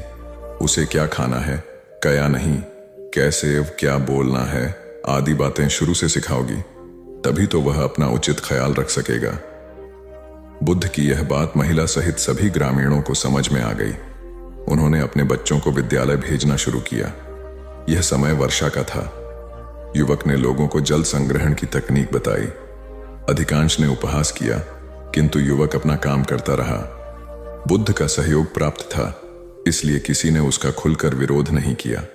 जब गर्मी में भीषण जल संकट के कारण फसलें सूखने लगीं, तो युवक ने कुएं खुदवाए, जिनमें जल संग्रहण की तकनीक के कारण खूब पानी निकला। ग्रामीण अब शिक्षा का महत्व समझ चुके थे। धीरे धीरे संपूर्ण गांव शिक्षित हो गया। ज्ञान हर उम्र में अर्जित किया जा सकता है। यही ज्ञान हमें जीवन में आने वाली समस्याओं के समाधान की राह सुझाता है। आम्रपाली बौद्ध काल में वैशाली के वृज्जसंघ की इतिहास प्रसिद्ध लिच्छवी राजनृत्यांगना थी। इनका एक नाम अम्बपाली या अम्बपालिका भी है। आम्रपाली अत्यंत सुंदर थी और कहते हैं जो भी उसे एक बार देख लेता वह उस पर मुग्ध हो जाता था। अजातशत्रु उसके प्रेमियों में था और उस समय के उपलब्ध साहित्य में अजातशत्रु के पिता बिंबसार को भी गुप्त रूप से उसका प्रणयार्थी बताया गया है। आम्रपाली को लेकर भारतीय भाषाओं में बहुत से काव्य, नाटक और उपन्यास लिखे गए हैं। एक बार की बात है, महात्मा बुद्ध अपने शिष्यों के साथ घूमते हुए वैशाली नगरी में पहुंचे। वैशाली को उस समय 16 महाजनपदों में एक महत्वपूर्ण जनपद माना जाता था, जिसकी ख्याति दूर दूर तक फैली हुई थी। यह नगरी परम वैभवशाली और हर तरफ से संपन्न थी। महात्मा बुद्ध के आने की बात पूरे नगर में फैलते देर न लगी। जिसे जब पता चलता वह तभी उनसे मिलने पहुंच जाता और उनके उपदेश सुनकर खुद को भाग्यशाली समझता। बुद्ध का चरित्र ही ऐसा प्रभावशाली था कि उनसे प्रभावित हुए बिना कोई नहीं रह सका। उस नगर की गणिका और राजनर्तकी आम्रपाली भी बुद्ध से मिलने की इच्छुक थी। वह खुद महात्मा बुद्ध के पास चलकर आई और उन्हें अपने घर भोजन के लिए आमंत्रित किया। उसने इतने सरल और प्रेम भाव से बुद्ध से विनती की कि बुद्ध मना नहीं कर सके। जब यह बात उनके शिष्यों को पता चला कि महात्मा बुद्ध ने एक गणिका का आमंत्रण स्वीकार किया है, तो सबने इसका विरोध किया। महात्मा बुद्ध ने बड़ी सरलता से अपने शिष्यों से कहा, मैंने तो उसकी प्रेम भावना देखी। उसने जिस भावना से मुझे बुलाया है वह बिल्कुल पवित्र और निश्चल था। वह आज मुझसे मिलने एक गणिका बनकर नहीं बल्कि एक भक्ति भाव से आई थी। फिर भला मैं कैसे उसका आमंत्रण स्वीकार न करता, वह चाहे एक वेश्या हो या फिर कोई सन्यासी। यथा समय बुद्ध आम्रपाली के घर भोजन के लिए गए। वह पहले से ही भोजन की सारी व्यवस्था करके भगवान बुद्ध के आने की राह देख रही थी। मन में यह विचार भी आ रहा था कि कहीं बुद्ध अपनी बात से मुकर न जाए। इतने बड़े सन्यासी भला क्यों एक वेश्या के बुलाने पर उसके घर आकर भोजन करेंगे। परंतु जैसे ही आम्रपाली ने बुद्ध को अपने घर आते देखा, उसकी प्रसन्नता का ठिकाना न रहा। वह दौड़कर दरवाजे पर गई और उनका स्वागत किया। खुद अपने हाथों से भोजन परोसा और उनकी आवभगत की। महात्मा बुद्ध के शिष्यों ने जो उनके साथ आए थे, जब एक वेश्या को, जिसके कदमों में खुद सम्राट बिंबिसार से लेकर अजातशत्रु थे, पूरी वैशाली जिसके एक झलक पाने के लिए तरसती थी, उसे एक सन्यासी के लिए ऐसा व्यवहार करते देख बुद्ध के शिष्यों के मन में अपने गुरु के लिए सम्मान और ज्यादा बढ़ गया। आम्रपाली ने महात्मा बुद्ध के व्यक्तित्व के बारे में जैसा सुना था, उनसे मिलने के बाद वह उससे ज्यादा प्रभावित हुई और उसी समय वह बुद्ध की शरण में चली गई। अपनी सारी संपत्ति वह बौद्ध मठ के नाम करके आजीवन भिक्षुणी बन गई। बहुत पुरानी बात है। गौतम बुद्ध एक शहर में प्रवास कर रहे थे। उनके कुछ शिष्य भी उनके साथ थे। उनके शिष्य एक दिन शहर में घूमने निकले तो उस शहर के लोगों ने उन्हें बहुत बुरा भला कहा। शिष्यों को बहुत बुरा लगा और वे वापस लौट गए। गौतम बुद्ध ने जब देखा कि उनके सभी शिष्य बहुत क्रोध में दिख रहे हैं तो उन्होंने पूछा, क्या बात है, आप सभी इतने तनाव में क्यों दिख रहे हैं? तभी एक शिष्य क्रोध में बोला, हमें यहां से तुरंत प्रस्थान करना चाहिए। जब हम बाहर शहर में घूमने गए तो यहाँ के लोगों ने बिना वजह हमें बहुत बुरा भला कहा। जहां हमारा सम्मान न हो वहां हमें एक पल भी नहीं रहना चाहिए। यहाँ के लोग सिर्फ दुर्व्यवहार के सिवा कुछ जानते ही नहीं हैं। गौतम बुद्ध ने मुस्कुराकर कहा, क्या किसी और जगह पर तुम सद्व्यवहार की अपेक्षा रखते हो? दूसरा शिष्य बोला, इस शहर से तो भले लोग ही होंगे। तब गौतम बुद्ध बोले, किसी जगह को सिर्फ इसलिए छोड़ देना गलत होगा कि वहां के लोग दुर्व्यवहार करते हैं। हम तो संत हैं, हमें तो कुछ ऐसा करना चाहिए कि जिस स्थान पर भी जाएं, उस स्थान को तब तक न छोड़े जब तक अपनी अच्छाइयों से वहां के लोगों को सुधार न दें। हम जिस भी स्थान पर जाएं, वहां के लोगों का कुछ न कुछ भला करके ही वापस लौटें। हमारे अच्छे व्यवहार के बाद वह कब तक बुरा व्यवहार करेंगे? आखिर में उन्हें सुधरना ही होगा। वास्तविकता में संतों का कार्य तो ऐसे लोगों को सुधारना ही होता है। सही चुनौती वो है जब हम विपरीत परिस्थितियों में खुद को साबित कर सकें। ये सभी बातें सुनकर बुद्ध के प्रिय शिष्य आनंद ने प्रश्न किया, उत्तम व्यक्ति किसे कहते हैं? इस पर बुद्ध ने जवाब दिया, जिस प्रकार युद्ध में बढ़ता हुआ हाथी चारों तरफ के तीर सहते हुए भी आगे बढ़ता जाता है, ठीक उसी तरह उत्तम व्यक्ति भी दूसरों के अपशब्दों को सहते हुए अपना कार्य करता रहता है। खुद को वश में करने वाले प्राणी से उत्तम कोई और नहीं हो सकता। गौतम बुद्ध की बात शिष्यों को अच्छी तरह से समझ में आ गई और उन्होंने वहां से जाने का इरादा त्याग दिया। एक बार गौतम बुद्ध से अभय राजकुमार ने प्रश्न किया कि क्या श्रमण गौतम कभी कठोर वचन कहते हैं? उसने सोच रखा था कि नहीं कहने पर वह बताएगा कि एक बार उन्होंने देवदत्त को नरकगामी कहा था, और यदि हां कहे तो उसने पूछा, जा सकता है कि जब आप कठोर शब्दों का प्रयोग करने से स्वयं को रोक नहीं पाते तब दूसरों को ऐसा उपदेश कैसे देते हैं? बुद्ध ने अभय के प्रश्न का आशय जान लिया। उन्होंने कहा, इसका उत्तर न तो हां में दिया जा सकता है और न नहीं में। अभय की गोद में उस समय एक छोटा बालक था। उसकी ओर इशारा करते हुए बुद्ध ने पूछा, राजकुमार, यदि दाई के अनजाने में यह बालक अपने मुख में कांट का टुकड़ा डाल ले तब तुम क्या करोगे? मैं उसे निकालने का प्रयास करूंगा। यदि वह आसानी से ना निकल सकता हो तो बाएं हाथ से उसका सिर पकड़कर दाहिने हाथ की उंगली को टेढ़ा करके उसे निकालूंगा। यदि खून निकलने लगे तो भी मेरा यही प्रयास रहेगा कि वह कांट का टुकड़ा किसी न किसी तरह बाहर निकल आए। ऐसा क्यों? इसलिए कि भंते, इसके प्रति मेरे मन में अनुकंपा है। राजकुमार, ठीक इसी तरह तथागत जिस वचन के बारे में जानते हैं कि यह मिथ्या या अनर्थकारी है और उससे दूसरों के हृदय को ठेस पहुंचती है, तब उसका वे कभी उच्चारण नहीं करते, पर इसी तरह जो वचन उन्हें सत्य और हितकारी प्रतीत होते हैं तथा दूसरों को प्रिय लगते हैं, उनका वे सदैव उच्चारण करते हैं। इसका कारण यही है कि तथागत के मन में सभी प्राणियों के प्रति अनुकंपा है। एक बार वैशाली के बाहर जाते धम्म प्रचार के लिए जाते हुए गौतम बुद्ध ने देखा कि कुछ सैनिक तेजी से भागती हुई एक लड़की का पीछा कर रहे हैं। वह डरी हुई लड़की एक कुएं के पास जाकर खड़ी हो गई। वह हाँफ रही थी और प्यासी भी थी। बुद्ध ने उस बालिका को अपने पास बुलाया और कहा कि वह उनके लिए कुएं से पानी निकाले, स्वयं भी पिए और उन्हें भी पिलाए। इतनी देर में सैनिक भी वहां पहुंच गए। बुद्ध ने उन सैनिकों को हाथ के संकेत से रुकने को कहा। उनकी बात पर वह कन्या कुछ झेंपती हुई बोली, महाराज, मैं एक अछूत कन्या हूं। मेरे कुएं से पानी निकालने पर जल दूषित हो जाएगा। बुद्ध ने उससे फिर कहा, पुत्री, बहुत जोर की प्यास लगी है, पहले तुम पानी पिलाओ। इतने में वैशाली नरेश भी वहां आ पहुंचे। उन्हें बुद्ध को नमन किया और सोने के बर्तन में केवड़े और गुलाब का सुगंधित पानी पेश किया। बुद्ध ने उसे लेने से इनकार कर दिया।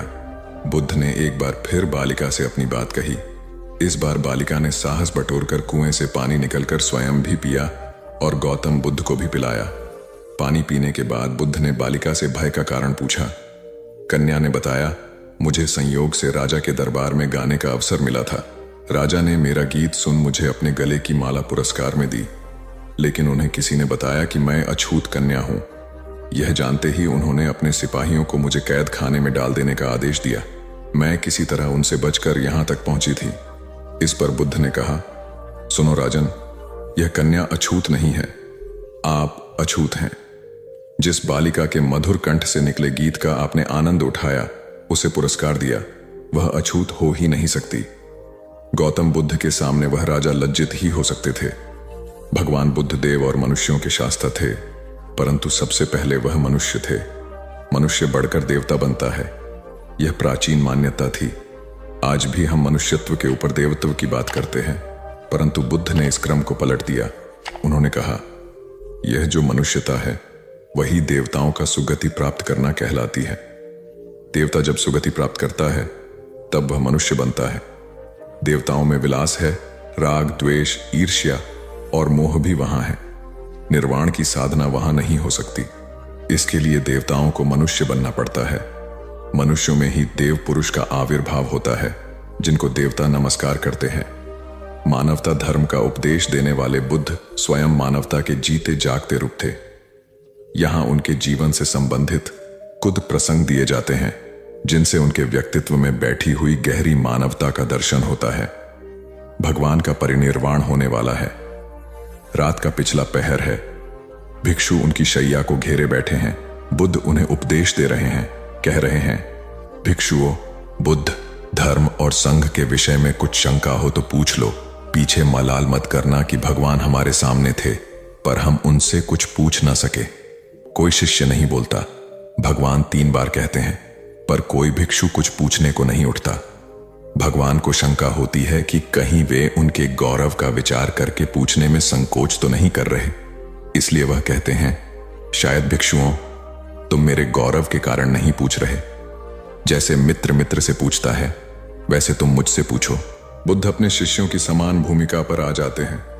उनकी यह विनम्रता मनुष्य धर्म की आधार भूमि है। बुद्ध ने अपने को भिक्षुओं का कल्याण मित्र कहा है, जो उनकी मानवीय सहृदयता और विनम्रता को सूचित करता है। एक दूसरा दृश्य भी उसी समय का है। चंद करमार पुत्र के यहां बुद्ध ने अंतिम भोजन किया था।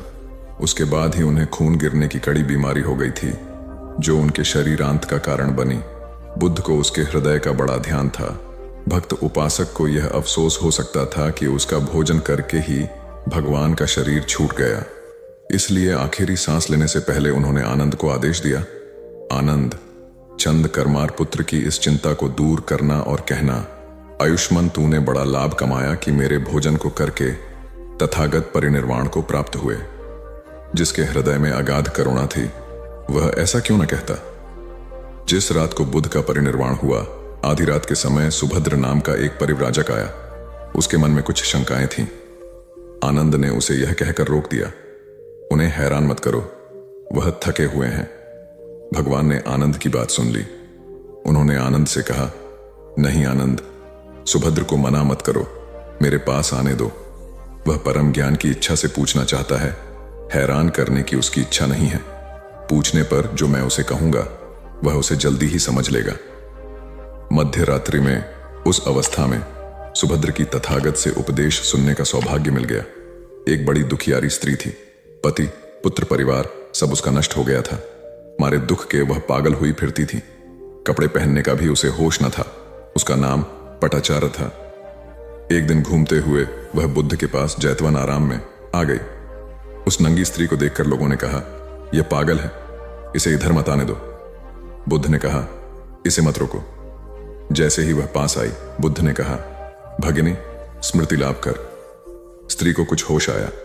लोगों ने उस पर कपड़े डाल दिए, जिन्हें उसने ओढ़ लिया। स्त्री फूट फूट कर रोने लगी। बुद्ध ने अपने उपदेशामृत से उसके शोक को दूर कर दिया। बुद्ध का एक भिक्षु शिष्य था, वक्कली। वह एक बार बीमार पड़ गया। उसने अपने एक साथी भिक्षु के द्वारा भगवान का दर्शन करने की अपनी इच्छा उन तक पहुंचवाई। भगवान उसकी इच्छा पूरी करने उसके पास गए। दूर से भगवान को आता देखकर वक्कली उनका सम्मान करने और उनको आसन देने के लिए चारपाई से उठने की चेष्टा करने लगा। भगवान ने उसे यह कहकर रोक दिया कि अलग आसन तैयार है, उसके हिलने डुलने की आवश्यकता नहीं है, और वह बिछे आसन पर बैठ गए। वक्कली ने उसकी वंदना करते हुए कहा, आपके दर्शन की मेरी बड़ी इच्छा थी, आपने कृपा करके उसे पूरा कर दिया। बुद्ध ने कोमल स्वर में कहा, वक्कली शांत हो जा, तेरी जैसी गंदी काया है वैसी ही मेरी है। वक्कली, इस गंदी काया को देखने से क्या लाभ? जो धर्म को देखता है वह मुझे देखता है, जो मुझे देखता है वह धर्म को देखता है। भगवान बुद्ध गृहस्थों के प्रति बड़ी सहानुभूति रखते थे। एक बार सुप्रवासा नामक स्त्री के बच्चा होने वाला था और वह असहा वेदना से पीड़ित थी। उसने अपने पति के द्वारा बुद्ध के चरणों में प्रणाम अर्पित करवाया। भगवान ने उसे आशीर्वाद देते हुए कहा, कोलिय पुत्री सुप्रवास, सुखी हो जाए, चंगी हो जाए, सुखी और चंगी होकर बिना किसी कष्ट के वह पुत्र प्रसव करे। ब्राह्मणों के साथ भी उनकी पूरी सहानुभूति थी, जैसे कि विश्व के सभी प्राणियों के साथ उनकी पूरी सहानुभूति थी। बावरी नामक ब्राह्मण के एक शिष्य ने जब अपने गुरु की ओर से भगवान के चरणों में प्रणाम निवेदन किया तो भगवान ने आशीर्वाद देते हुए कहा, शिष्यों सहित बावरी ब्राह्मण सुखी हो, माणवक तुम भी सुखी हो, चिरजीवी हो। बुद्ध के पास छोटा बड़ा जो भी जाता था वह उससे कहते थे, आओ तुम्हारा स्वागत है। भगवान अपनी अंतिम यात्रा में पावा और कुसीनारा के बीच जा रहे थे। रास्ते में उन्हें पुक्कुस मल्लपुत्र नामक व्यापारी मिला।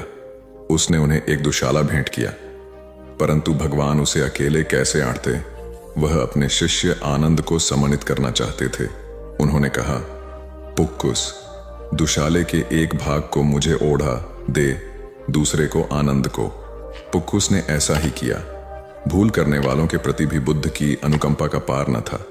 एक बार एक ब्राह्मण ने भगवान को वेरंजा में वर्षावास करने का निमंत्रण दिया। भगवान वहां गए, लेकिन वह ब्राह्मण बहुधंधी था। उसने उनकी कुछ भी सुध बुद्ध नहीं ली। बुद्ध को बड़ा कष्ट हुआ। उन्हें 3 महीने तक कुटा हुआ जौ रोज खाना पड़ रहा, क्योंकि उस समय वेरंजा में अकाल पड़ रहा था और वह भी उनको और उनके शिष्यों को घोड़ों के व्यापारियों से मिलता था। इतना होने पर भी वर्षावास की समाप्ति पर भगवान बुद्ध अन्यत्र जाने से पूर्व वेरंजा जाकर ब्राह्मण को आशीर्वाद देना नहीं भूले। भगवान बुद्ध के जीवन में ऐसी अनंत घटनाएं मिलती हैं, उनमें हमें उनकी मानवता के दर्शन होते हैं। उनके जीवन में कोमलता की पराकाष्ठा थी और उनकी वाणी में अपर्वु माधुर्य था जो सबको अपनी ओर खींचता था। उनके मुंह से क्रोध भरा शब्द कभी नहीं निकलता था। वह मनुष्य थे, परंतु मनुष्य की दुर्बलताओं से ऊपर उठ चुके थे। उनके व्यक्तित्व में मानवता की शुभ ज्योत्सना धर्म की स्थिति बनकर चमकी। महात्मा बुद्ध एक बार एक गांव से गुजरे। वहां के कुछ लोग उनसे शत्रुता रखते थे। उन्होंने उन्हें रास्ते में घेर लिया, बेतहाशा गालियां देकर अपमानित करने लगे। बुद्ध सुनते रहे। जब वे थक गए तो बोले, आपकी बात पूरी हो गई हो तो मैं जाऊं। वे लोग बड़े हैरान हुए। उन्होंने कहा, हमने तो तुम्हें गालियां दी, तुम क्रोध क्यों नहीं करते? बुद्ध बोले, तुमने देर कर दी। अगर 10 साल पहले आए होते तो मैं भी तुम्हें गालियां देता। तुम बेशक मुझे गालियां दो, लेकिन मैं अब गालियां लेने में असमर्थ हूं। सिर्फ देने से नहीं होता, लेने वाला भी तो चाहिए। जब मैं पहले गांव से निकला था तो वहां के लोग भेंट करने मिठाइयां लाए थे, लेकिन मैंने नहीं ली क्योंकि मेरा पेट भरा था। वे उन्हें वापस ले गए। बुद्ध ने थोड़ा रुककर कहा, जो लोग मिठाइयां ले गए उन्होंने मिठाइयों का क्या किया होगा? एक व्यक्ति बोला, अपने बच्चों, परिवार और चाहने वालों में बांटी होंगी। बुद्ध बोले, तुम जो गालियां लाए हो उन्हें मैंने नहीं लिया, क्या तुम इन्हें भी अपने परिवार और चाहने वालों में बांटोगे? बुद्ध के सारे विरोधी शर्मिंदा हुए और वे बुद्ध के शिष्य बन गए। एक बार महात्मा बुद्ध किसी गांव में गए। वहां एक स्त्री ने उनसे पूछा कि आप तो किसी राजकुमार की तरह दिखते हैं, आपने युवावस्था में गेरुआ वस्त्र क्यों धारण किया है? बुद्ध ने उत्तर दिया कि मैंने 3 प्रश्नों के हल ढूंढने के लिए संन्यास लिया है। बुद्ध ने कहा, हमारा शरीर युवा और आकर्षक है, लेकिन यह वृद्ध होगा, फिर बीमार होगा और अंत में यह मृत्यु को प्राप्त हो जाएगा। मुझे वृद्धावस्था, बीमारी और मृत्यु के कारण का ज्ञान प्राप्त करना है।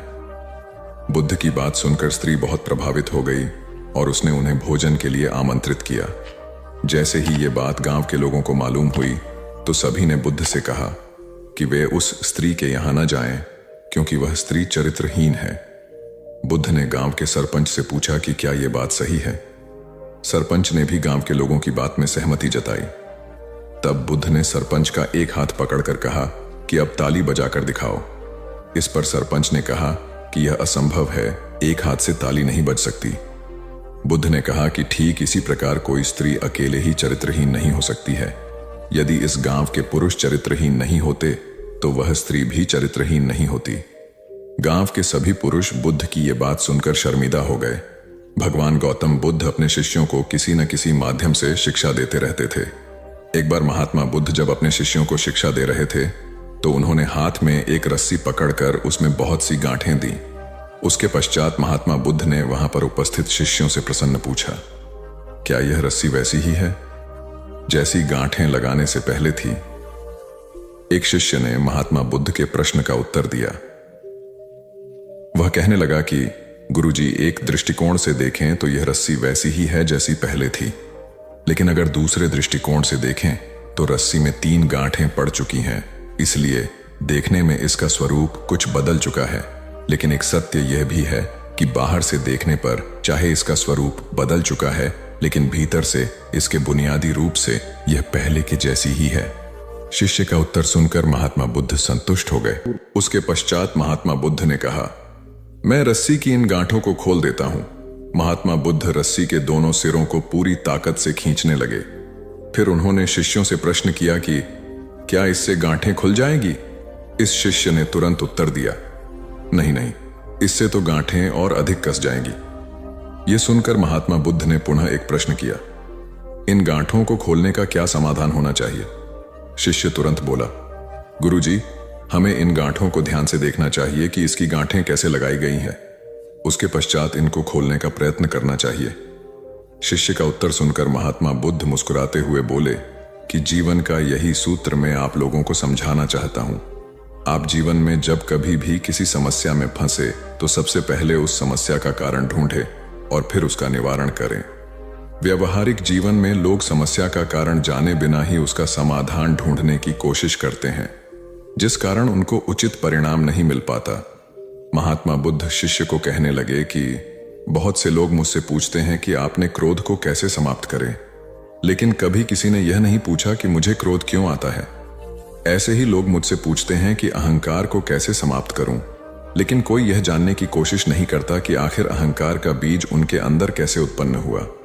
जैसे रस्सी में गांठें लगाने के बाद भी उसका वास्तविक स्वरूप नहीं बदलता, वैसे ही व्यक्ति में चाहे जैसे भी अवगुण पैदा हो जाए, उसके अंदर की अच्छाई कभी समाप्त नहीं होती। जैसे हम धैर्य से रस्सी की गांठों को ध्यान से देखकर खोल सकते हैं, वैसे ही जीवन में आने वाले विकारों और समस्याओं का हल हम ढूंढ सकते हैं। अगर जीवन में किसी भी तरह की कोई समस्या उत्पन्न हुए हैं तो उसके कारण को ध्यान से समझने पर उसका निवारण भी स्वतः मिलने लगते हैं। दुनिया में जो तरक्की हो रही है या देश में कोई तरक्की करता है तो उसे जरूर देखना चाहिए, चाहे घर की टीम हो या बाहरी लोगों को मिलाकर बनाई हुई हो। जहां जहां अच्छे समूह बन गए वहां वहां तरक्की हो गई, ऐसा ही देखा गया है। आपके आसपास जितने लोग तरक्की पसंद हैं वो मिलकर ही काम करते होंगे, उनका टीम वर्क अच्छा होगा। एक परिवार था, वो गरीब था, खाने को कुछ नहीं था। काफी सोचा कि काम मिले, मगर काम नहीं मिला। 2 बच्चे थे, बीबी थी। एक दिन उन्हें विचार आया कि इस गांव में काम मिलना मुश्किल है, चलो कहीं और चलते हैं। इस इरादे से वे एक दिन गांव छोड़कर चल दिए। रात का समय था, रास्ता भी जंगली था। सोचा वृक्ष के नीचे रात गुजारी जाए। आदमी ने अपने एक लड़के को लकड़ी चुनने तथा दूसरे को पानी लाने के लिए भेज दिया तथा बीवी को चूल्हा बनाने के लिए कहा और उसने जगह साफ कर दी। चारों ने अपने अपने काम कर लिए। चूल्हा जलाया गया, पानी गर्म होने लग गया। वृक्ष के ऊपर हंस रहता था। वो सोचने लगा, ये कैसा मूर्ख है, इन्होंने चूल्हा तो जला दिया मगर इनके पास पकाने को तो है ही नहीं कुछ भी। हंस ने उनसे पूछा, तुम्हारे पास पकाने को क्या है? वो आदमी बोला, तुझे मार के खाएंगे। हंस बोला, मुझे क्यों मारोगे? आदमी बोला, हमारे पास न पैसा है और न ही सामान, तो क्या करें? हंस सोच में पड़ गया। इन्होंने चूल्हा भी जला लिया है, सब कर्मशील हैं, मुझे तो ये खा ही जाएंगे। तो हंस बोला, अगर मैं आपको धन दे दूं तो मुझे छोड़ दोगे? घर का स्वामी बोला, हां छोड़ देंगे। हंस कहने लगा, मेरे साथ चलो, मैं तुम्हें धन देता हूं। हंस उनको थोड़ी दूर ले गया और चोंच से इशारा किया और कहा कि यहां से निकाल लो। उन्होंने गड्ढा खोदा और वहां से धन निकाल लिया।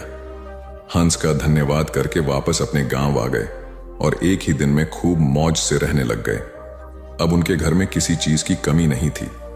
पड़ोसी ने देखा कि इस परिवार के पास ऐसी कौन सी चीज आ गई जो इनके पास इतना कुछ आ गया।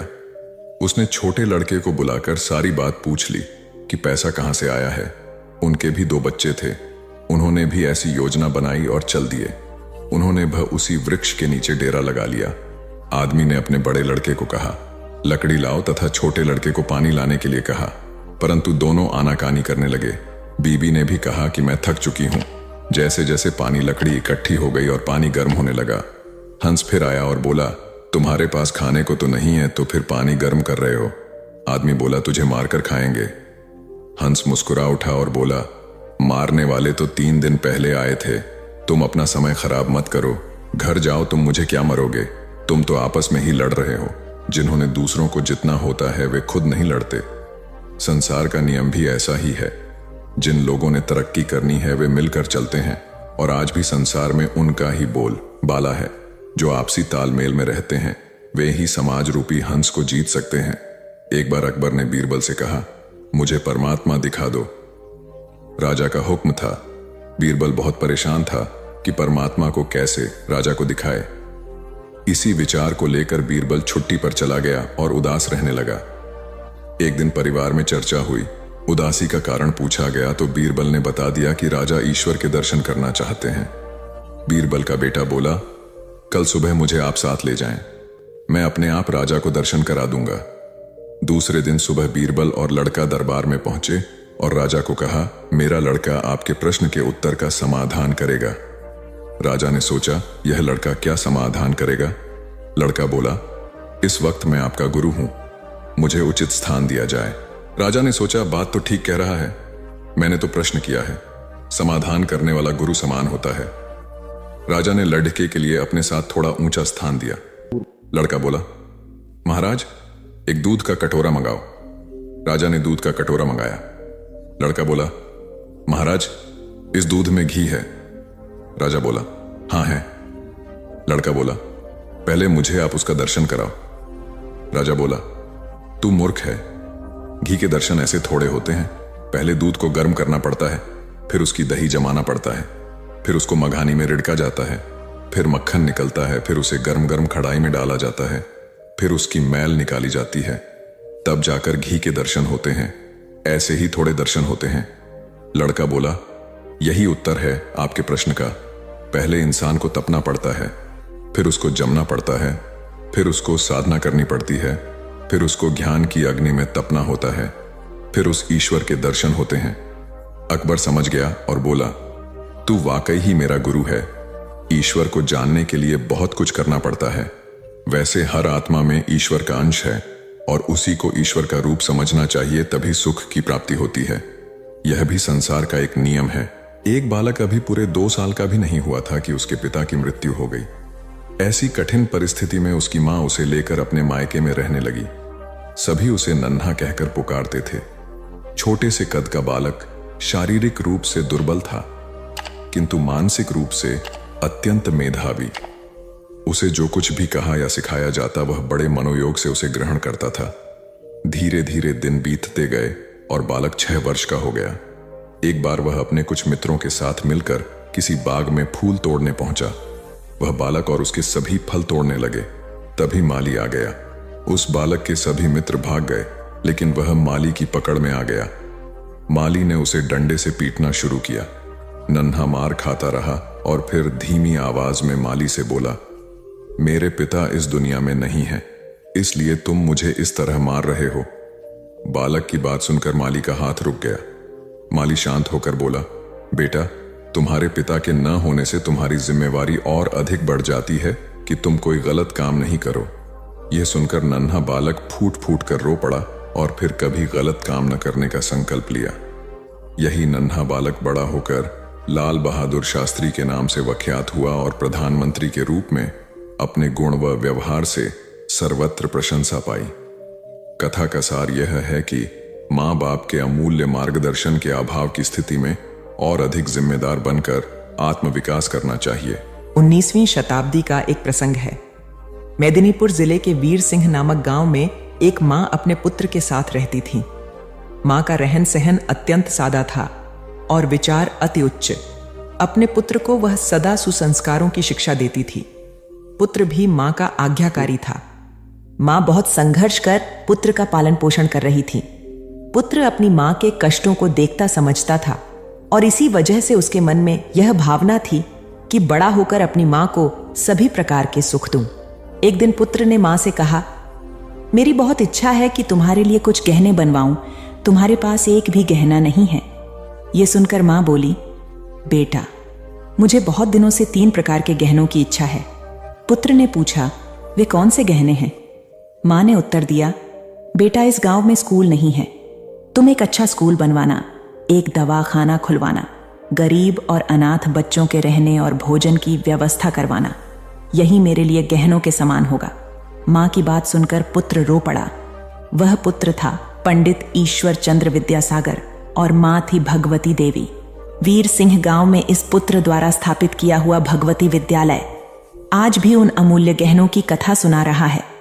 कथा का सार यह है कि स्वयं की सज्जा से अधिक समाज को संवारने की कामना ही मनुष्य को मनुष्यत्व प्रदान करती है और ऐसी मनुष्यता से भरा समाज एक सुसंस्कृत राष्ट्र की परिकल्पना को साकार करता है। एक महात्मा बड़े ज्ञानी थे।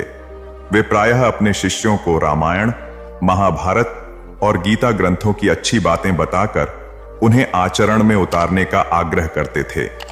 प्रतिदिन संध्या को वे प्रवचन करते और श्रोताओं को इन धर्म ग्रंथों की कथाएं व दृष्टांत सुनाकर उनमें सदाचार जागृत करने का प्रयास करते थे। स्वयं महात्मा जी का आचरण भी तदनुकूल ही था। वे कंदमूल खाते, कभी किसी वस्तु की इच्छा न करते थे। धन संग्रह में उनकी कदापि रुचि नहीं थी। यदि कोई शिष्य अथवा श्रोता श्रद्धापूर्वक उन्हें कुछ भेंट करता तो वे तत्क्षण उसे किसी जरूरतमंद को दान कर देता। प्रवचन के पश्चात लोगों के प्रश्नों व जिज्ञासुओं का भी महात्मा जी समाधान करते। वे प्रायः रामायण आदि ग्रंथों से शिक्षा ग्रहण करने की बात कहते थे। एक दिन किसी व्यक्ति ने उनसे प्रश्न किया, महात्मा जी, रामायण को सही माना जाए या गलत? उन्होंने उत्तर दिया, वत्स, जब रामायण की रचना हुई थी तब मैं नहीं था। राम जी वन में विचरण कर रहे थे, तब भी मेरा अता पता नहीं था। इसलिए मैं नहीं बता सकता कि रामायण सही है या गलत। मैं तो सिर्फ इतना बता सकता हूं कि इसके अध्ययन एवं इससे मिलने वाली शिक्षा से सुधर कर मैं आज इस स्थिति में हूं। चाहो तो तुम भी इसका प्रयोग कर अपना जीवन बेहतर बना सकते हो। सार यह है कि धर्म ग्रंथ व नीति ग्रंथ तर्क का विषय नहीं होते, उनमें सतोमुखी जीवन के तत्व होते हैं। अतः उनसे अपने जीवन को सार्थकता देने की शिक्षा ग्रहण करनी चाहिए, न कि उन्हें तर्क की कसौटी पर कसना चाहिए। उपन्यासकार डा क्रोनिन अत्यंत निर्धन थे। पुस्तकों की रॉयल्टी या तो प्रकाशक हड़प जाते अथवा क्रोनिन को उनके हक से कम 2 क्रोनिन बहुत सीधे थे। प्रकाशकों से लड़ाई कर अपना हक लेना उन्हें नहीं आता था। अतः गरीबी में उनका जीवन बीत रहा था। इसी गरीबी में जैसे तैसे उन्होंने चिकित्सा की पढ़ाई पूर्ण की और डॉक्टर बन गया। जब वे चिकित्सा के क्षेत्र में आए तो कुछ लोगों ने उन्हें इसके जरिए पैसा कमाने का तरीका बताया। वे लोगों की बातों में आकर मरीज से मोटी फीस वसूलने लगे। वे किसी भी निधन पर दया नहीं करता और पूरा चिकित्सा खर्च लेते। यह देखकर क्रोनिन की पत्नी बहुत दुखी हुई। वे अत्यंत दयालु थीं। पति की गरीबों के साथ यह निर्दय देख एक दिन वे बोली, हम गरीब ही ठीक थे, हमसे कम दिल में दया तो थी। उस दया को खोकर तो हम कंगाल हो गए, अब मनुष्य ही नहीं रहे। पत्नी की मर्मस्पर्शी बात सुनकर डा क्रोनिन को आत्मबोध हुआ और उन्होंने अपनी पत्नी से कहा, तुम सच कह रही हो। व्यक्ति धन से नहीं मन से धनी होता है। तुमने सही समय पर सही राह दिखाई, अन्यथा हम अमानवीयता की गहरी खाई में गिर जाते तो कभी उठ ही नहीं पाते। कथा का निहितार्थ यह है कि जब मनुष्य अपनी मानवीयता की मूल पहचान से डिगने लगता है तो सामाजिक नैतिकता तो खंडित होती ही है, वह स्वयं भी भीतर खोखला हो जाता है। क्योंकि ऐसा उनकी पवित्र संस्कारशीलता बलि चढ़ चुकने के बाद ही होता है। बौद्ध धर्म का व्यापक प्रचार प्रसार हो चुका था। अनेक बौद्ध मठ स्थापित हो चुके थे। सभी मठों में योग्य आचार्य व कुलपित की नियुक्ति की जानी थी ताकि वे बौद्ध धर्म के समुचित प्रसार में अपनी महती भूमिका निभा सकें। आचार्य व कुलपति की नियुक्ति में उनके ज्ञान और विवेक के अतिरिक्त उनकी परहित रुचि को भी विशेष रूप से परखा जाता था, क्योंकि मठ सामूहिक हितों को प्रमुखता देते थे। एक बड़े बौद्ध मठ के लिए योग्य कुलपति की नियुक्ति उन दिनों चर्चा का विषय थी। उस बौद्ध मठ के आचार्य ज्ञान और विवेक के धनी मोदगल्यायन थे। कुलपति पद के लिए 3 उम्मीदवार थे और तीनों ही योग्य थे, किंतु चुनाव तो एक का ही करना था। अतः तीनों की परीक्षा लेने के लिए तीनों को जंगल में भेजा गया। आचार्य मोदगल्यायन उनकी परीक्षा लेने के लिए पहले ही जंगल में पहुंच गए। उन्होंने मार्ग में कांटे बिछा दिए। संध्या होने तक तीनों उम्मीदवार भी वहां आ पहुंचे। मार्ग में कांटे देखकर तीनों रुके। एक ने कुछ सोचकर अपना रास्ता बदल लिया, दूसरे ने कांटों पर से कूदकर रास्ता पार किया, तीसरा मार्ग से कांटे हटाने लगा ताकि मार्ग दूसरों के लिए निष्कंटक बन जाए। आचार्य मोदगल्यायन ने छुपकर यह देखा। यह सब देखकर आचार्य मोदगल्यायन ने इस तीसरे उम्मीदवार को यह कहते हुए कुलपित घोषित किया कि मठ में सत्प्रवृत्तियों को परंपरा वही डाल सकेगा जो सभी का ध्यान रख सके और अपने आचरण से प्रेरणा देने की क्षमता रखता हो। कथा का सार यह है कि निजी हितों पर सामूहिक हितों को वरीयता देने वाला ही सच्चा नेतृत्व करता होता है। एक गुरु और शिष्य तीर्थाटन हेतु जा रहे थे। चलते चलते शाम घिर आई तो दोनों एक पेड़ के नीचे रात्रि विश्राम के लिए रुक गए। गुरुजी रात्रि में मात्र 3-4 घंटे ही सोते थे, इसलिए उनकी नींद जल्दी पूर्ण हो गई। वे शिष्य को जगाए बिना दैनिक कार्यों से निवृत्त हो पूजा पाठ में लग गए। इसी बीच उन्होंने एक विषधर सर्प को अपने शिष्य की ओर जाते देखा। चूंकि गुरुजी पशु पक्षियों की भाषा समझते थे, इसलिए उन्होंने सर्प से प्रश्न किया, सोए हुए मेरे शिष्य को डसने का प्रयोजन है? सर्प ने उत्तर दिया, महात्मन, आपके शिष्य ने पूर्व जन्म में मेरी हत्या की थी। मुझे उससे बदला लेना है। अकाल मृत्यु होने पर मुझे सर्प योनि मिली है। मैं आपके शिष्य को डसकर उसे भी अकाल मृत्यु दूंगा। क्षण भर विचार के उपरांत गुरुजी बोले, मेरा शिष्य अत्यंत सदाचारी व होनहार होने के साथ ही अच्छा साधक भी है। फिर तुम उसे मरकर विश्व को उसके ज्ञान और प्रतिभा से क्यों वंचित कर रहे हो? स्वयं भी इस कार्य से मुक्ति नहीं मिलेगी। किंतु सर्प का निश्चय नहीं बदला। तब गुरुजी ने एक प्रस्ताव को रखते हुए कहा, मेरे शिष्य की साधना अभी अधूरी है। उसे अभी इस क्षेत्र में बहुत कुछ करना है, जबकि मेरे लक्ष्य पूर्ण हो चुके हैं। मेरे नाश में किसी की हानि नहीं है, अतः उसके स्थान पर मुझे 10 लो। गुरु का यह स्नेह देखकर सर्प का हृदय परिवर्तन हो गया और वह उन्हें प्रणाम कर वहां से चला गया। वस्तुतः गुरु की गुरुता न केवल शिष्य को ज्ञान देने में, बल्कि उसे पूर्ण परिपक्व होने तक उसकी रक्षा करने में निहित है। स्वामी विवेकानंद के प्रवचन ज्ञान युक्त और तर्क आधारित होते थे। ज्ञान, भक्ति और कर्म विषयक जटिल से जटिल प्रश्नों का समाधान स्वामी जी अपनी सहज मेघा से कर देते थे। जिज्ञासुओं का जमावड़ा उनके आसपास हमेशा लगा रहता था। प्रवचन के दौरान या प्रवचन समाप्ति के उपरांत भी कई बार ऐसा होता था कि जिज्ञासुओं की ओर से प्रश्न आते रहते और स्वामी जी उन प्रश्नों का संतुष्टिजनक उत्तर देते। एक बार स्वामी जी अपने प्रवचन में भगवान के नाम की महत्ता बता रहे थे। यह सुनकर एक व्यक्ति ने तर्क दिया, शब्दों में क्या रखा है स्वामी जी? उन्हें रटने से क्या लाभ होगा? तब स्वामी जी उसे प्रमाण सहित समझाने के उद्देश्य से नीच, जाहिल, मूर्ख आदि अपशब्दों से संबोधित किया। यह सुनकर वह अत्यंत क्रोधित हो गया और कहने लगा, आप जैसे सन्यासी के मुंह से ऐसे शब्द शोभा नहीं देते। आपके इन कुवचनों से मुंह बहुत आघात पहुंचा है। तब स्वामी जी बोले, भाई वे तो शब्द मात्र थे। आपने ही कहा कि शब्दों में क्या रखा है। मैंने भी तो आपको मात्र शब्द ही कहे, कोई पत्थर तो नहीं मारे। स्वामी जी की बात सुनकर उस व्यक्ति को अपने प्रश्न का जवाब मिल गया कि अपशब्द क्रोध का सकते हैं तो प्रिय वचन भी आशीर्वाद और कृपा दिला सकते हैं। वस्तुतः शब्द की महिमा अपरंपार है। अप्रिय वाणी मर्मभेदी होती है और मधुर वाणी मरहम का काम करती है। इसलिए प्रथम स्थिति में अपयश और दूसरी स्थिति में सम्मान व शुभाशीष मिलती है। एक जंगल में 3 दोस्त बड़े आनंद से रहते थे, कछुआ, हिरण और कौआ। जंगल में सभी प्रकार के प्राणी और पक्षी भी रहते थे, लेकिन उनके जैसा कोई न था। एक दिन हिरणी बोली, अरे वही बैठे बैठे मैं बोर हो गई हूं, चलिए कोई ऐसा खेल खेलते हैं जिसमें सभी को मजा आ जाए। कछुआ और कौआ बोला, हाँ दोस्तों, वही बैठे बैठे का खेल खेलकर बोर हो चुके हैं, अब कुछ नया खेल खेलेंगे। कौवे को हिरण बोली, ठीक है, तो तुम एक बड़े से पेड़ पर बैठकर आंखें बंद करके 10 तक गिनती करो और हम दोनों छुपेंगे। उसके बाद तुम हमें ढूंढना। ढूंढने पर जो भी पहला मित्र दिखेगा वो तुम्हारी जगह पर 10 तक गिनती करेगा और तुम छुप जाना। कौआ गिनती करने लगा, हिरण और कछुआ छुपने लगे। इसी तरह खेल चलता रहा। जब खेल खेलकर तीनों मित्र थक गए तब एक जगह बैठकर बातें करने लगे। उतने में एक शिकारी वहां से गुजर रहा था। तभी उसकी नजर हिरण, कौआ और कछुए पर पड़ी। शिकारी ने जैसे ही तीनों मित्रों को देखा उन्हें पकड़ने के लिए दौड़ा। खतरे का आभास होते ही हिरण और कौआ रफू चक्कर हो गए, यानी कि वहां से भाग गए। कछुए को आभास हुआ, पनरतु कछुए की चाल धीरे होने के कारण शिकारी के हाथ लग गया और शिकारी उसे अपने कपड़े में बांध कर ले जाने लगा। शिकारी मन ही मन खुश हो गया, हिरण नहीं तो कछुआ ही सही, रात का तो प्रबंध हो गया, यह कहकर वहां से जाने लगा। उधर हिरण और कौआ अपने मित्र को ऐसे शिकारी के कैद में देखकर दुखी होने लगे। तभी शिकारी भोजन में कछुए को खाने वाला है। यह सुनकर हिरण और कौवे ने एक योजना बनाई।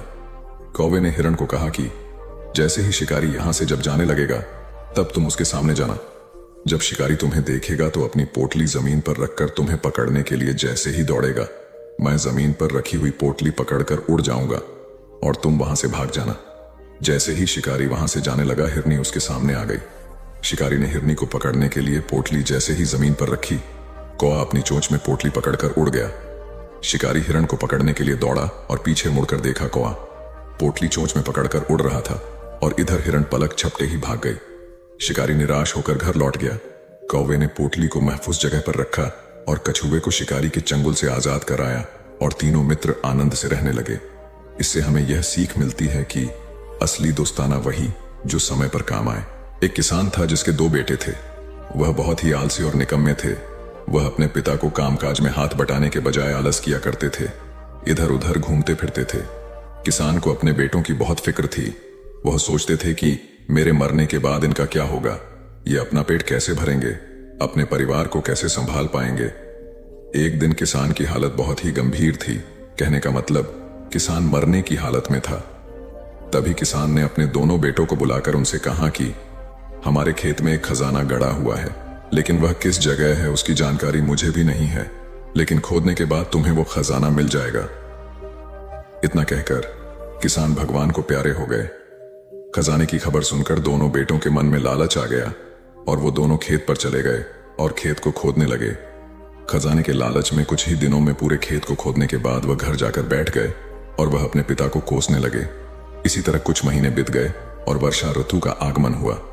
किसान के बेटों के पास पेट भरने के लिए सिर्फ एक ही जरिया था, वो थी खेती। तब बाकी किसानों की तरह किसान के बेटों ने खेत में बीज बोने शुरू कर दिए।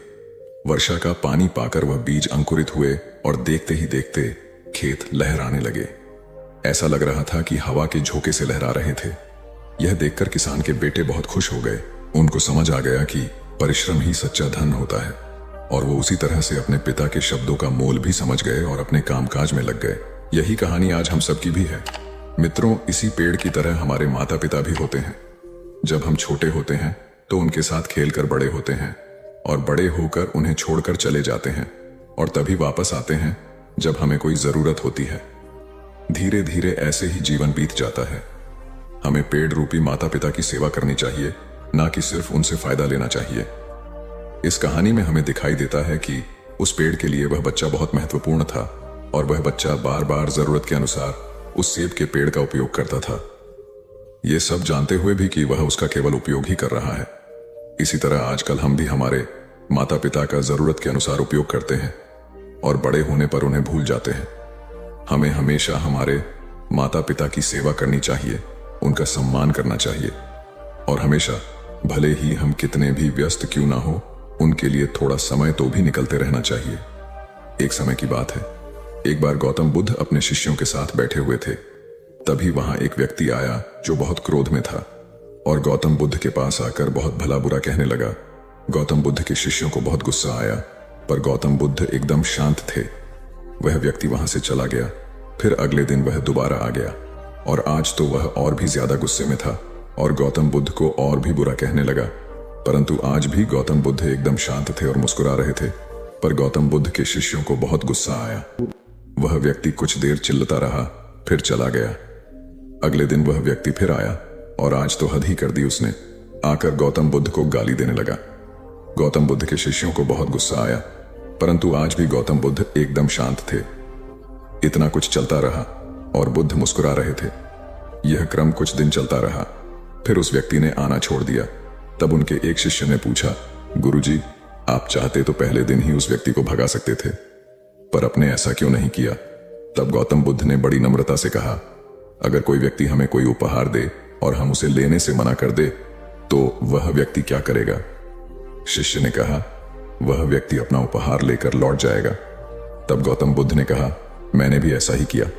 उस व्यक्ति ने मुझे उपशब्द रूपी उपहार दिया, मैंने उसे लेने से मना कर दिया, मतलब उस पर कोई भी प्रतिक्रिया नहीं दी, तो व्यक्ति अपने वह अपशब्द वापस लेकर लौट गया। एक व्यक्ति की 3 साल की बेटी थी। एक दिन उस व्यक्ति ने देखा कि उसकी बेटी उसके एक बहुत सुंदर और महंगे गोल्ड पैकिंग पेपर से एक बॉक्स को लपेट रही थी। ये देखकर उस व्यक्ति को बहुत गुस्सा आया है। उसने अपनी बेटी को बहुत डांटा, तुमने मेरे इतनी कीमती पेपर को बेकार कर दिया, वो भी बिना किसी मतलब के। तुम इसे अच्छे काम के लिए उपयोग करती तो अच्छा लगता, पर तुमने एक बेकार से डिब्बे को उसमें लपेट दिया। कुछ दिन बीते, दिवाली का दिन आया।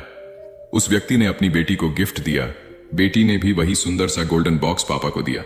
उसके पापा पहले तो उसे देखकर बहुत खुश हुए, पर जैसे ही उन्होंने उस डिब्बे को खोला वह खाली था।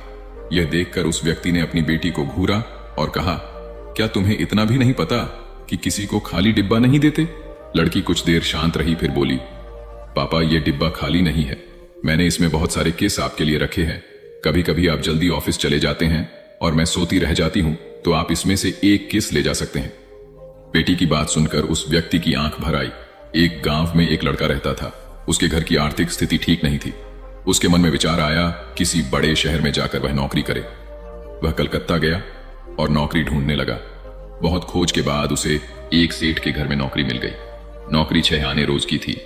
काम था सेठ को रोज 6 घंटे अखबार और किताब पढ़कर सुनाना। लड़के को नौकरी की जरूरत थी, तो उसने वह नौकरी स्वीकार कर ली। एक दिन की बात है, लड़के को दुकान के कोने में 100 के 8 नोट पड़े मिले। उसने चुपचाप उन्हें अखबार और किताबों से ढक दिया। दूसरे दिन रुपयों की खोजबीन हुई। लड़का सुबह जब दुकान पर आया तो उससे पूछा गया। लड़के ने तुरंत ही प्रसन्नता से रुपये निकालकर ग्राहक को दे दिए। वह बहुत ही खुश हुआ।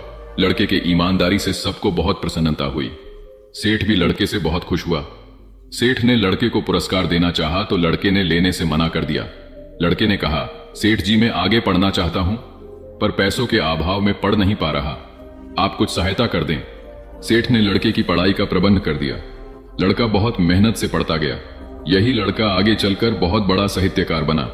इसका नाम था राम नरेश त्रिपाठी। हिंदी साहित्य में इनका बहुत बड़ा योगदान है। एक रोटी की कीमत क्यों बढ़ेगी? एक बनिया था, 5 रुपए की एक रोटी बेचता था। उसे रोटी की कीमत बढ़ानी थी, लेकिन बिना राजा की अनुमति कोई भी अपने दाम नहीं बढ़ा सकता था। लिहाजा राजा के पास बनिया पहुंचा। बोला, राजा जी, मुझे रोटी का दाम 10 करना है। राजा बोला, तुम 10 नहीं 30 रुपए करो। बनिया बोला, महाराज, इससे तो हाहाकार मच जाएगा। राजा बोला, इसकी चिंता तुम मत करो, तुम 10 रुपए दाम कर दोगे तो मेरे राजा होने का क्या फायदा? तुम अपना फायदा देखो और 30 रुपए दाम कर दो। अगले दिन बनिए ने रोटी का दाम बढ़ाकर 30 रुपए कर दिया। शहर में हाहाकार मच गया। तभी सभी जनता राजा के पास पहुंचे। बोले, महाराज, ये बनिया अत्याचार कर रहा है, 5 की रोटी 30 में बेच रहा है। राजा ने अपने सिपाहियों को बोला, उस गुस्ताख बनिए को मेरे दरबार में पेश करो। बनिया जैसे ही दरबार में पहुंचा, राजा ने गुस्से में कहा, गुस्ताख, तेरी ये मजाल, तूने बिना मुझसे पूछे कैसे दाम बढ़ा दिया? ये जनता मेरी है, तू इन्हें भूखा मारना चाहता है। राजा ने बनिए को आदेश दिया, तुम रोटी कल से आधे दाम में बेचोगे, नहीं तो तुम्हारा सर कलम कर दिया जाएगा। राजा का आदेश सुनते ही पूरी जनता ने जोर से बोला, महाराज की जय हो, महाराज की जय हो, महाराज की जय हो। नतीजा सुनिए, अगले दिन से 5 की रोटी 15 में बिकने लगी। अब जनता भी खुश, बनिया भी खुश और राजा भी खुश। एक बार की बात है, यूनानी राजा मिडास था। वह बहुत अमीर था और उसके पास बहुत सारा सोना था। उसकी एक बेटी थी जिसे वह बहुत प्यार करता था। एक दिन मिडास को एक फरिश्ता मिला जिसे मदद की जरूरत थी। उसने उसकी मदद की और बदले में वह एक इच्छा देने को तैयार हो गई। मिडास की इच्छा थी कि वह जिस चीज को छुए वह सोना बन जाए। उनकी इच्छा दी गई थी। अपने घर के रास्ते में उसने चट्टानों और पौधों को छुआ और वे सोने में बदल गए। जैसे ही वह घर पहुंचा, उत्साह में उसने अपनी बेटी को गले से लगा लिया, जो सोने में बदल गई थी। मिडास तबाह हो गया था और उसने अपना दोस्तों, आपने आज के इस वीडियो से क्या सीखा वह मुझे आप कमेंट में बता सकते हैं। इसी के साथ में उम्मीद है कि आपको आज की वीडियो पसंद आई होगी, तो इस वीडियो को उस इंसान को शेयर करें जिससे यह कहानी सुनने की जरूरत है, और उसी के ठीक बाद चैनल को सब्सक्राइब करें। तो चलिए फिर मिलते हैं ऐसी एक और नई वीडियो में एक नए मैसेज के साथ। तब तक के लिए अपना ख्याल रखें। धन्यवाद।